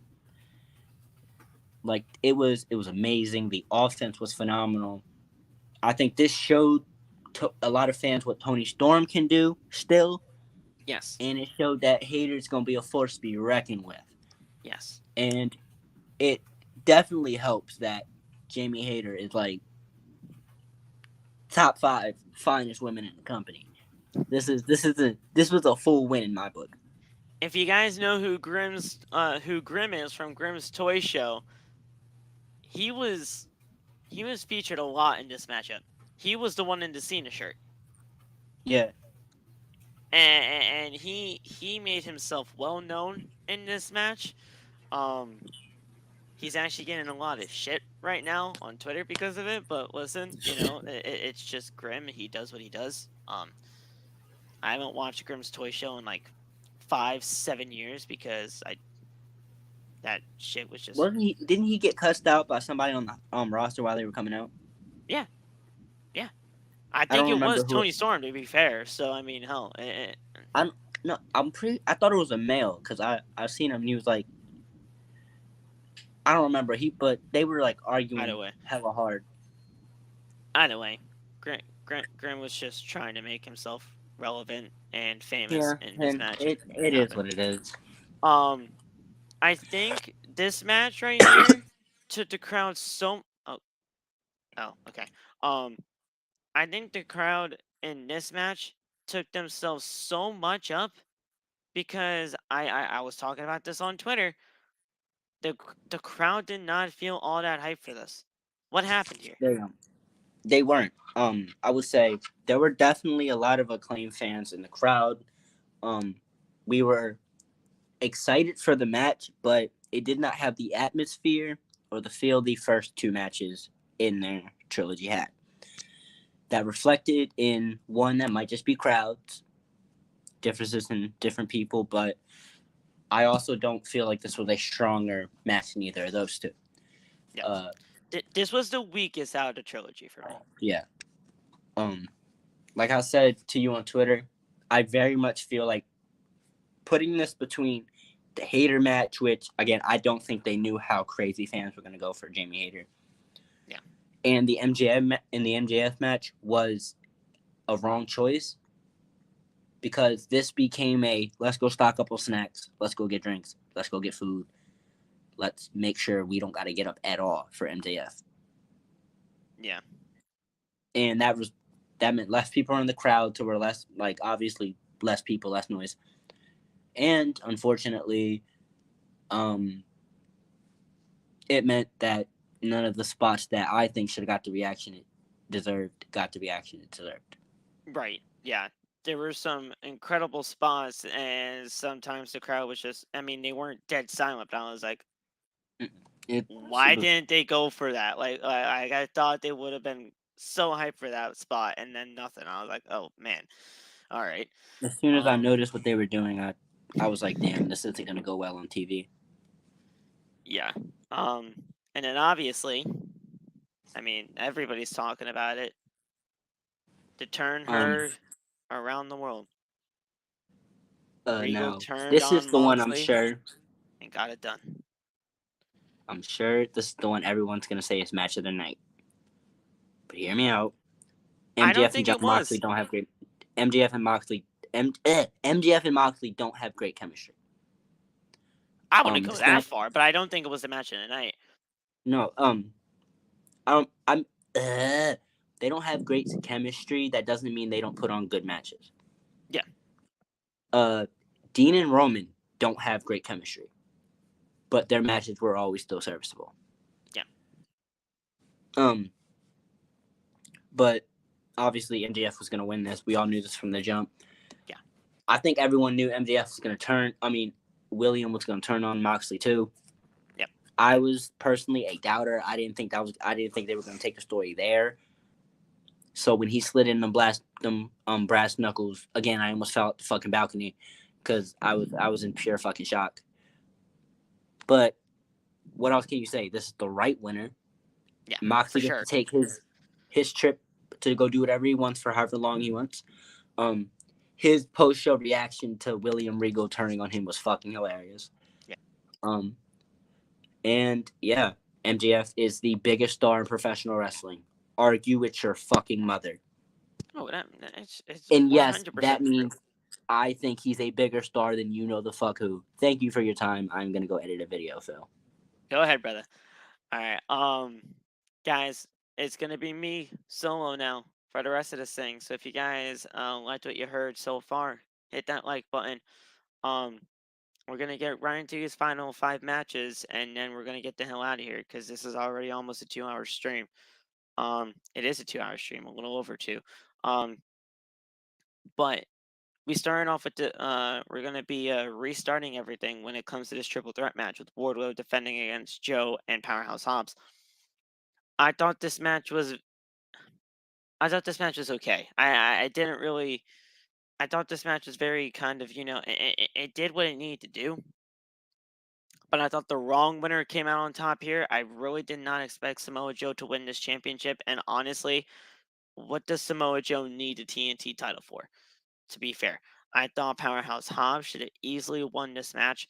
I thought Powerhouse Hobbs was deserving to win this matchup right here. And the only thing that I'm really gonna heading out of this match here is Wardlow had a very, very disappointing TNT Championship reign.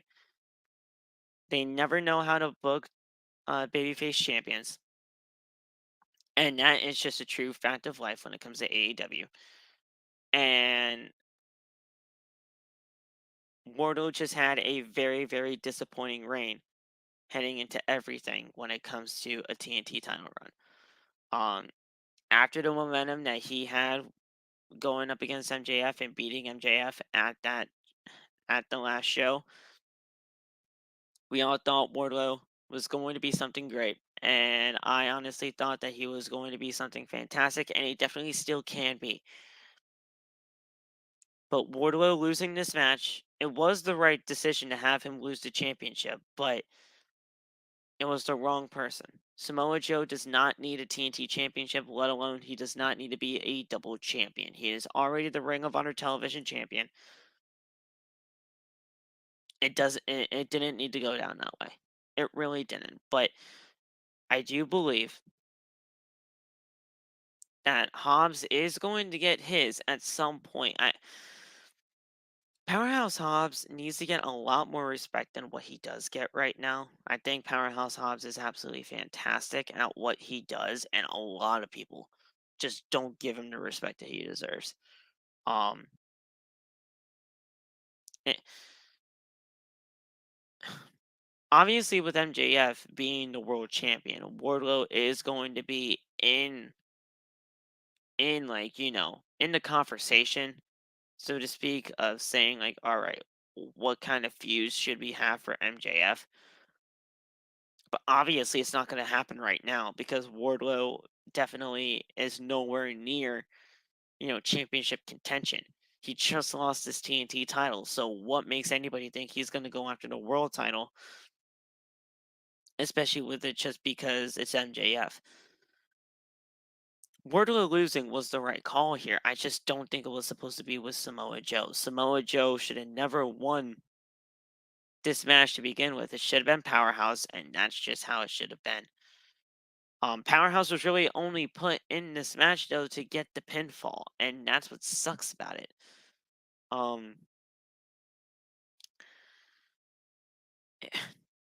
The TNT Championship has not been looking good though for a while, and honestly, the last great TNT champion, in my honest opinion, was Miro, and we have no idea where the hell Miro is at this point. So Samoa Joe being the TNT champion, we'll see where it goes. I it's not the greatest call to do in the world, but I mean Samoa Joe is now a double champion. And we'll see where things go. Sammy did honestly curse the belt. Like I mean, like let's look at the state of the TNT Championship ever since Sammy won the goddamn thing. I mean, let's take a look at this because, I mean, Cody had it, right? He only held it for 32 days when he won it on Rampage Holiday Bash.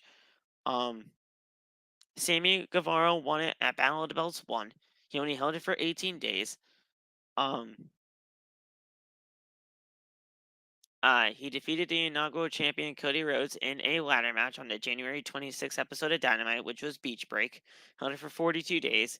Then he lost it to Scorpio Sky, who only held it for 37. Sammy won the belt back at Battle of the Belts 2, held it for 12 days, to only lose it to Scorpio Sky on an episode of Dynamite in a ladder match. Wardlow beat Scorpio Sky in a street fight. After a 70-day reign for Scorpio Sky, Wardlow held it for 136 days to have Samoa Joe win it at Full Gear in a triple threat involving Powerhouse Hobbs. I mean, this match, this entire TNT Championship, it has not felt good ever since Miro held this championship. And Miro was the fifth ever champion in the belt's history, and he held the belt for 140 days. Like, this was an incredible reign for Miro. And Wardlow held it for basically almost the exact same amount of time as Miro, but you don't remember anything that happened with Wardlow's reign as TNT champion. And that's what sucks about it. What happened to Scorpio Sky? Apparently he's injured right now. So we haven't seen him because he's really taking care of some nagging injuries. So it's happened. Did he beat Darby's reign? No, I think Darby is the longest reigning TNT champion. Yeah, he is the longest reigning TNT champion in the company's history at 186. So, I mean, it, man, yeah. So Darby's still the longest reigning champion, but Wardlow, he's high up there in in the championship reigns for combined days. Like he's the fifth longest reigning TNT champion in the belt's history out of 8 champions. But do you really remember anything out of not Samoa Joe's, anything out of Wardlow's reign? I don't.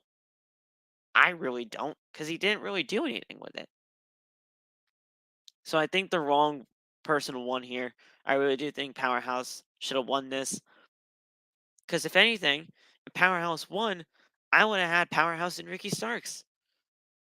I would have had Powerhouse and Ricky Starks feud over the TNT Championship, and the first ever championship for Ricky could have been that TNT title, and Ricky Starks could have been a great TNT champion.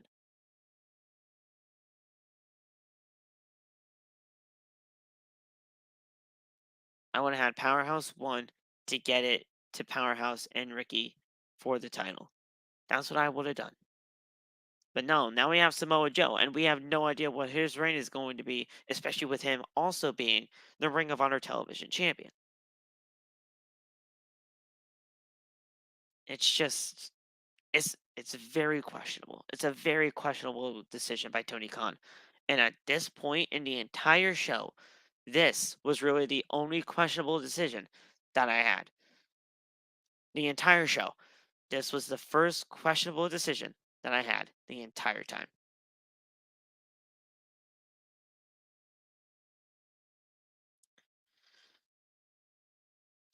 We then had this match, Jeff Jarrett and Jay Lethal taking on Sting and Darby Allin. Well, first of all, I will go over the final portions of this triple threat because it should get mentioned at least. Hobbs straps are down at this point. He hits a spinebuster onto Wardlow, 1, 2, and a kick out. Hobbs then looks for a power slam. He looks to power slam Wardlow, but he is fighting off and hits a power bomb on Hobbs. He hits another power bomb, and the symphony is starting as Hobbs as the crowd cheers along. Wardlow then fires up and looks for another one, but gets hit by Joe, and he nails him with the belt from behind. Joe then locks in the Coquina clutch on Hobbs, and Hobbs taps out, and we have a new champion. So he won in a very heelish fashion. Obviously, Samoa Joe being the heel now, it makes sense. But Powerhouse should have won here. That's all.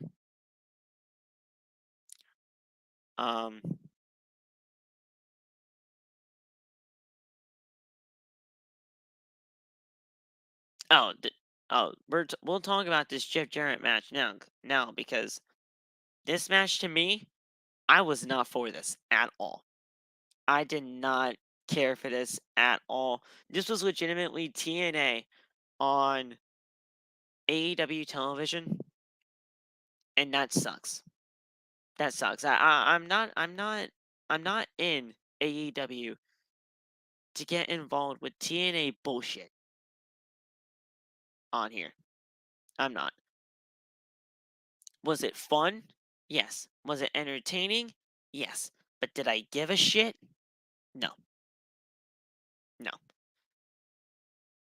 I don't give a shit about Jeff Jarrett.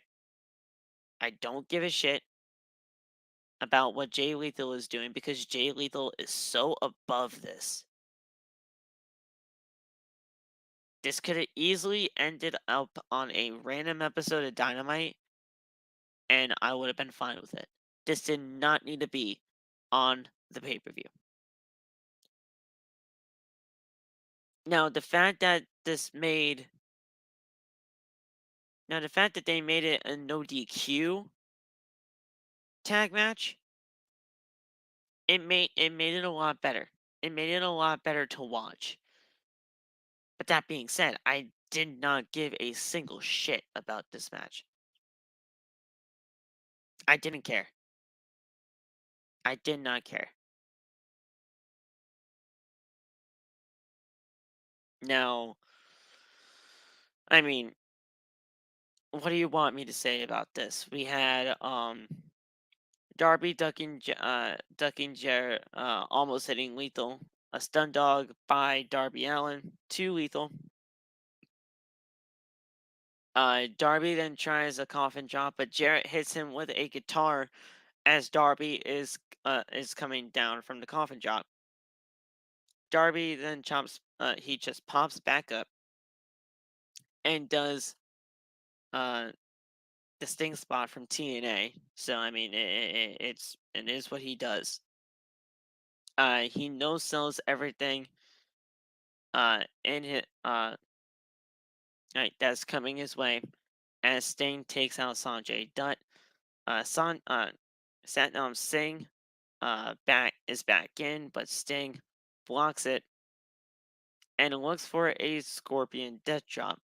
Darby then hits a coffin to assist the Scorpion Death Drop onto Satnam Singh.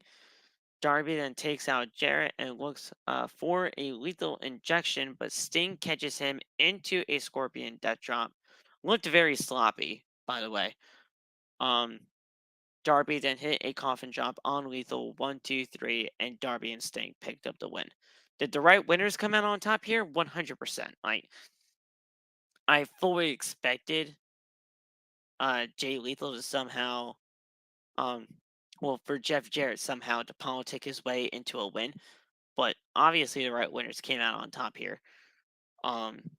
Sting and Darby Allin were obviously the right winners, but I just thought somehow Jeff Jarrett was going to politic his way for a win. I don't know. I was just not into this. Jeff Jarrett does not need to be on television in 2022. Period. I can talk about this match though all day. Toni Storm and Jamie Hayter for the interim AEW Women's World Championship. This was fucking incredible. Now, I don't know if Tony Khan made an audible in this because of the crowd reaction to Jamie Hayter, but if he did, he learned his lesson from All Out.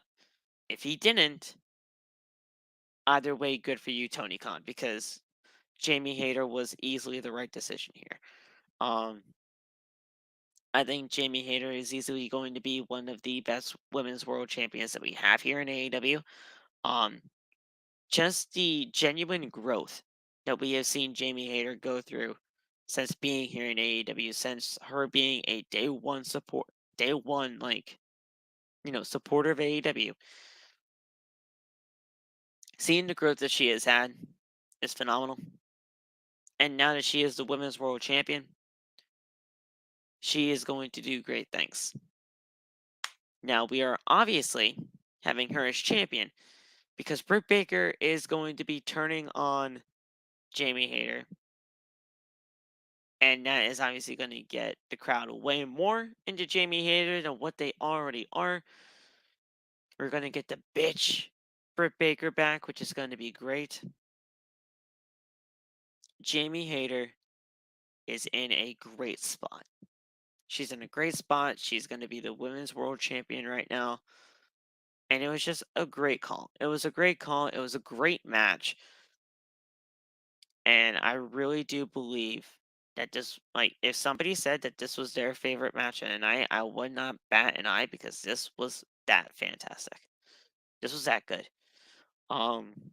Now, we did have this match here, and this was just an incredible match, right? I mean, did you hear the TNA chant on TV during the Jeff Jarrett match? I did, and I didn't care for it. I really did not give a shit.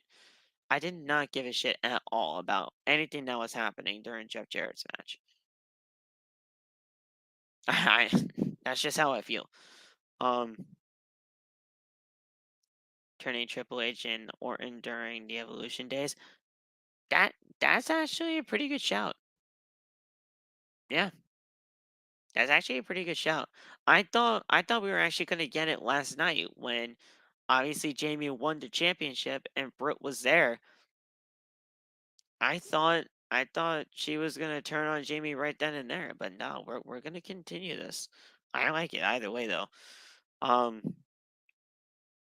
So Hayter fires up, but Storm avoids a ripcord lariat and hits a Storm Zero for a 1, 2, and a kick out. A cool relief attempt by but Storm knocks Baker off the apron. Backbreaker by Hayter for a 2 count, a very close 2 count. The crowd is solidly behind Hayter at this point as she hits a corner lariat and a series of back elbows. Baker then took off the turnbuckle pad and Storm got sent into it. And then we had a ripcord lariat by Hayter. 1, 2, 3. And Jamie Hayter is now the new AEW Interim Women's World Champion. She has the interim in there, but I don't legitimately give a shit. She is our women's champion. So Jamie Hayter, definitely well deserved. She is the women's champion, and I can't wait to see what we do from here. Now, Aiden, I did see your comment from earlier. Phil, hear me out. Saraya versus Jamie Hayter for the AEW Women's Championship in London in the main event. That's easily going to be considered. I do believe that. I think does Saraya does she need a women's world championship match that soon? I mean, it depends on when they're going to London in 2023. But I mean, you can set that up for sure. Obviously, Saraya wants a match with Jamie Hayter. Jamie Hayter wants the same thing. We'll see where Saraya is at that point when they go to London. If Saraya's ready for that spot when they get to London, I'm all for it. It's just a matter of timing and when and how this is all going to play out. But I'm not going to be mad at that if that actually is going to be a main event match at the show in London. So, we'll see. We then had the tag team title match with Swerve In Our Glory and the Acclaimed. This right here was it was a good match. It was a very good match for what it was, but this was the weakest out of the three, and that's not saying that was a bad match. I'm not saying that it was a bad match at all. I was just saying that like this was just the weakest one out of the three, and that's not even that bad to even say. I did think that the crowd got super hyped up for Jamie Hayter winning the championship, that they took themselves out when it comes to the reactions for this match. Because a lot of the times when there were huge spots and high spots in this match, the crowd did not really react. And I get it, it's a long show. Obviously, crowd fatigue is a thing. I'm not saying that's not. But you guys took yourself out for a lot with that Jamie Hayter win, and this match paid the price. So, I mean, I knew something was gonna have to pay the price in the co-main event, because whatever match is gonna happen in the co-main event was gonna suffer. But should it have been this match? I don't know. So, Swerve, he had a pair of pliers in his hand. He was about to break the fingers of Max Caster, but Daddy Ass is here. Swerve then boots him into the referee. They pull them apart. Swerve sent Bones into the ring, and Swerve offers the pliers to Keith Lee. Lee contemplates, but he tosses them aside. Swerve then slaps him in the face. Lee is furious. He is stoic, and he pulls Bowens up. He pats him on the shoulder, and he walks out on Swerve Strickland. Swerve then screams at him to get him back inside the ring, but Bowens rolls him up for a 2 count. Bowens then rolls through the JML driver and tags in Caster. They do a double team maneuver on Swerve. 1, 2, 3, and that was it. And they retained the titles. I thought this match was good for what it was. The crowd definitely seemed distracted because there was something going on in the crowd as well. So obviously they were more focused on that for whatever reason than the match itself. I think somebody was getting kicked out of the Prudential Center at the time. So I mean, just assholes being assholes. But the Acclaimed won. They retained the titles. I knew they were. Because the Acclaimed are supposed to be getting some great, like a great tag team title reign here. And without a shadow of a doubt, this was the weakest of their match, but this was not bad. This was a good match for what it was. It just fell to the co-main event spot. That's all.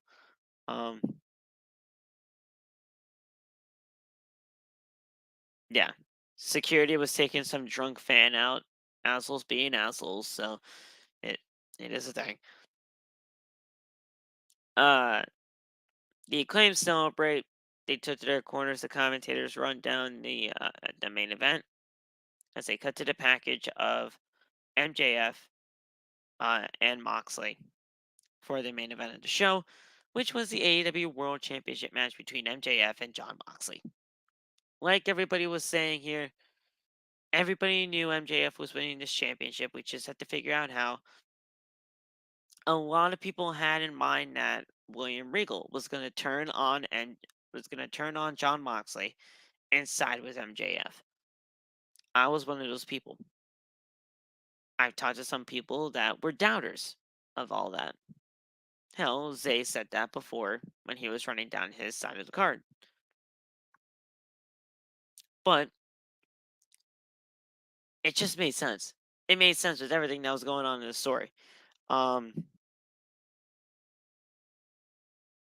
So I mean, I love that MJF is a champion. I'm gonna change it now. I love that MJF is a champion. I think everybody loves that MJF is a champion. Um,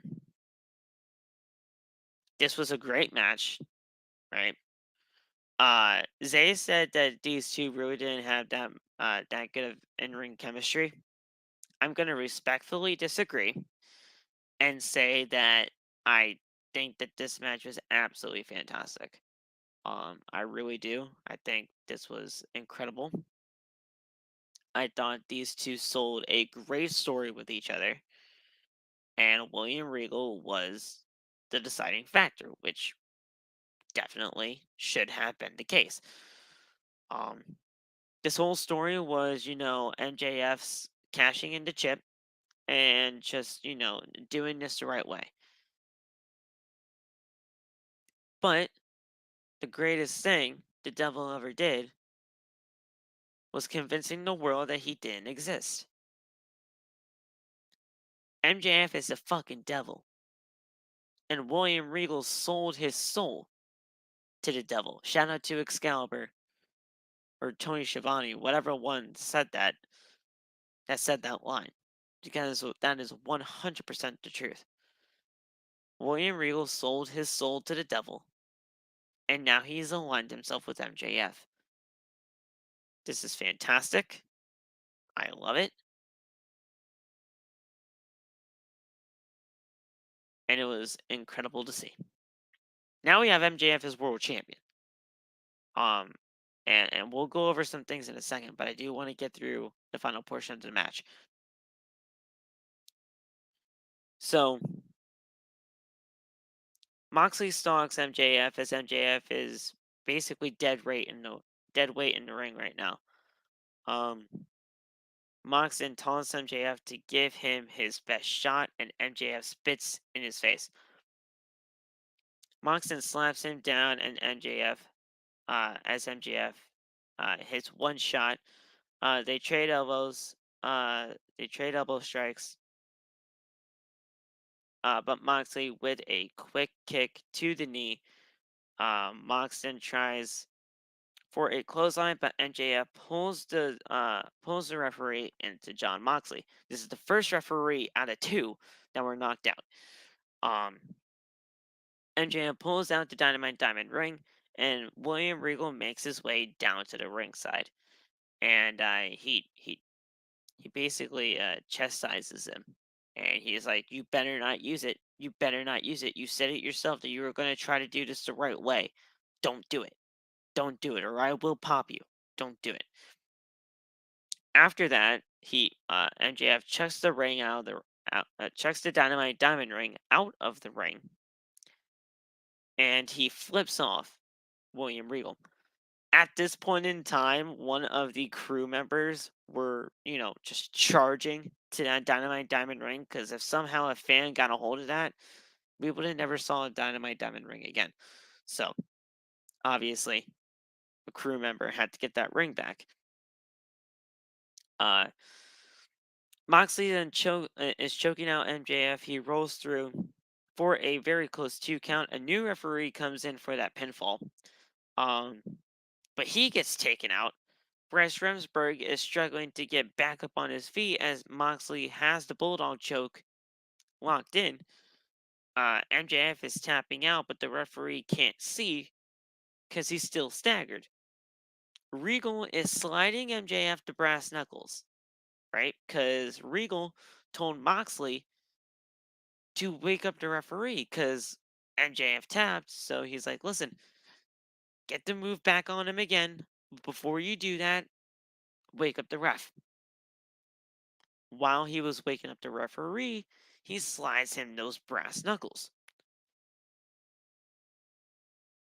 A right hand by MJF knocks out Moxley, obviously with the brass knucks, and MJF crawls towards the cover. 1, 2, 3, and we have a new AEW not women's, Jesus, and we have a new AEW World Champion in MJF. MJF celebrates in the ring as the commentators are just stunned by what happened. MJF looks genuinely emotional as security help him get to the back with his knee, then pushes them away.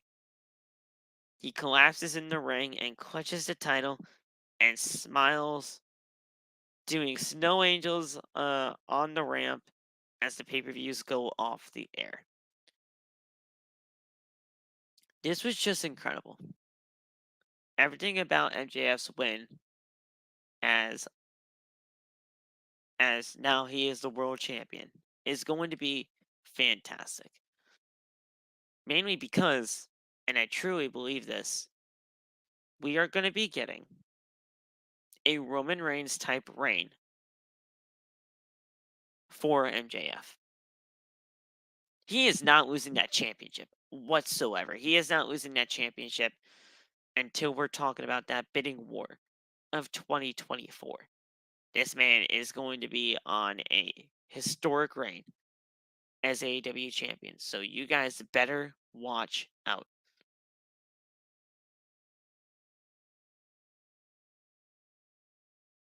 I'm just telling you guys like it is right now. MJF is not losing that championship. He is going to have a Roman Reigns type of reign, and that is fantastic. I think that's going to be great. Because obviously, the model has worked, right? William Regal is going to align himself with MJF.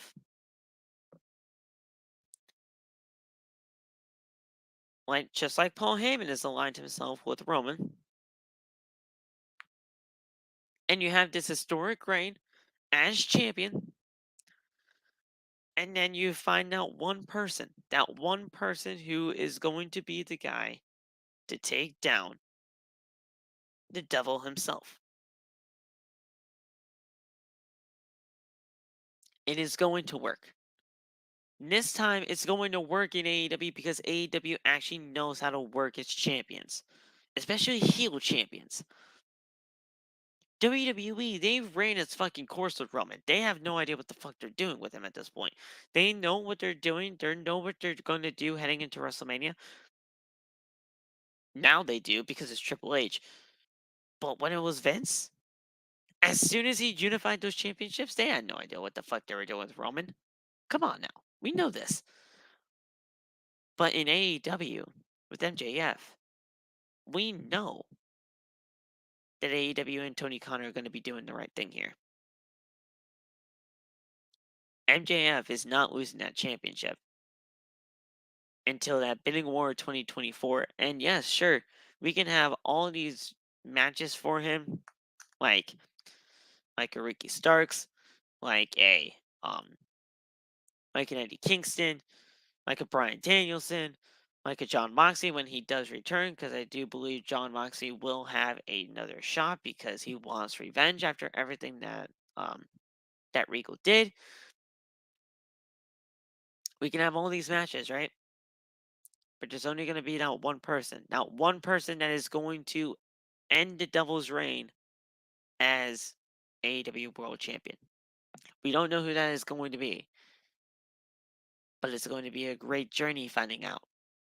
It is going to be a great journey finding out, and I can't wait for that because at the end of the day, MJF as the AEW World Champion was 100% the right call. We all knew it was going to happen. We just had to figure out how. And this right here was incredible. An incredible pay-per-view from top to bottom. I thought that this was the second best pay-per-view in AEW in the entire year of 2022. Second only to AEW Revolution back in February. And yeah, man, this is just an incredible card. I loved it all. Just awesome stuff.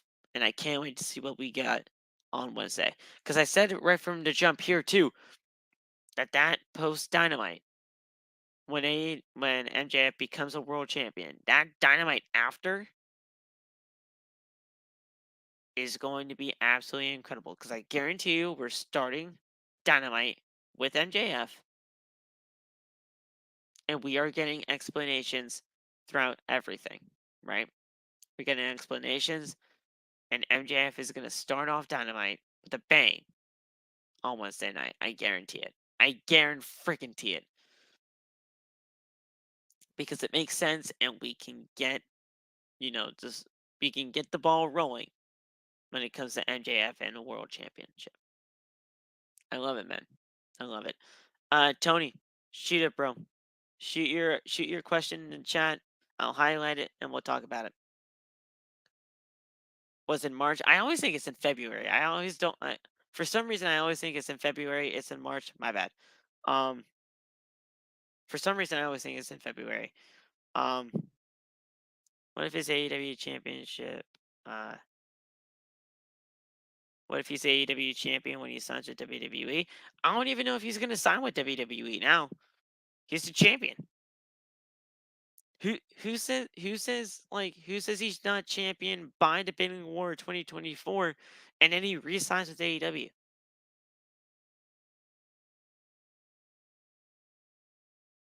I mean, he's gonna be champion up until that point. And maybe he's gonna be champion over that point as well. Maybe he resigns. Maybe he resigns. The best in 7 series, I don't think it's a good idea. Because it's only so many high spots that you can do. I think they should change their styles for some matches because it's going to get old and it's going to get old fast with just spots. I 100% agree.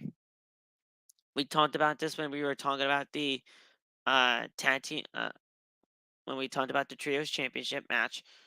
I do agree with you in the fact that it could get old very quickly. Mainly because it basically is happening almost every single week. Starting this Wednesday, we skipped December 7th, but we have it on Wednesday, next Wednesday, the 14th, the 21st, the 28th. We skipped the 4th of January, but then we have our final match on the 11th. Now, we're going to 7 matches. I know people were saying in this space here that we could possibly see a sweep. I highly doubt that. We are going to 7, and on January 11th, we will be seeing new tag team champions. I do believe that the Elite will be getting the tag team title, getting the trios champions there. But I do agree. I agree in the fact that it could get old fast. How much different could these 6-man tag team matches be? It really can't. But I would have much rather have seen a build heading into the January 11th show at the Kia Forum instead of just 6 straight 6-man tag team matches. I agree, Tony. Trust me. I definitely see where you're coming from, and it's definitely not you're not wrong for thinking this way. MJF might sign with WWE when his contract expires. He might, but who knows? I mean, if he's world champion at that time in the highest point of his career heading into that bidding war of 2024, who knows? Maybe MJF resigns. Maybe MJF resigns. It's a possibility. It's a possibility he can go to WWE, but it's also a possibility he could stay. So I'm just waiting to see.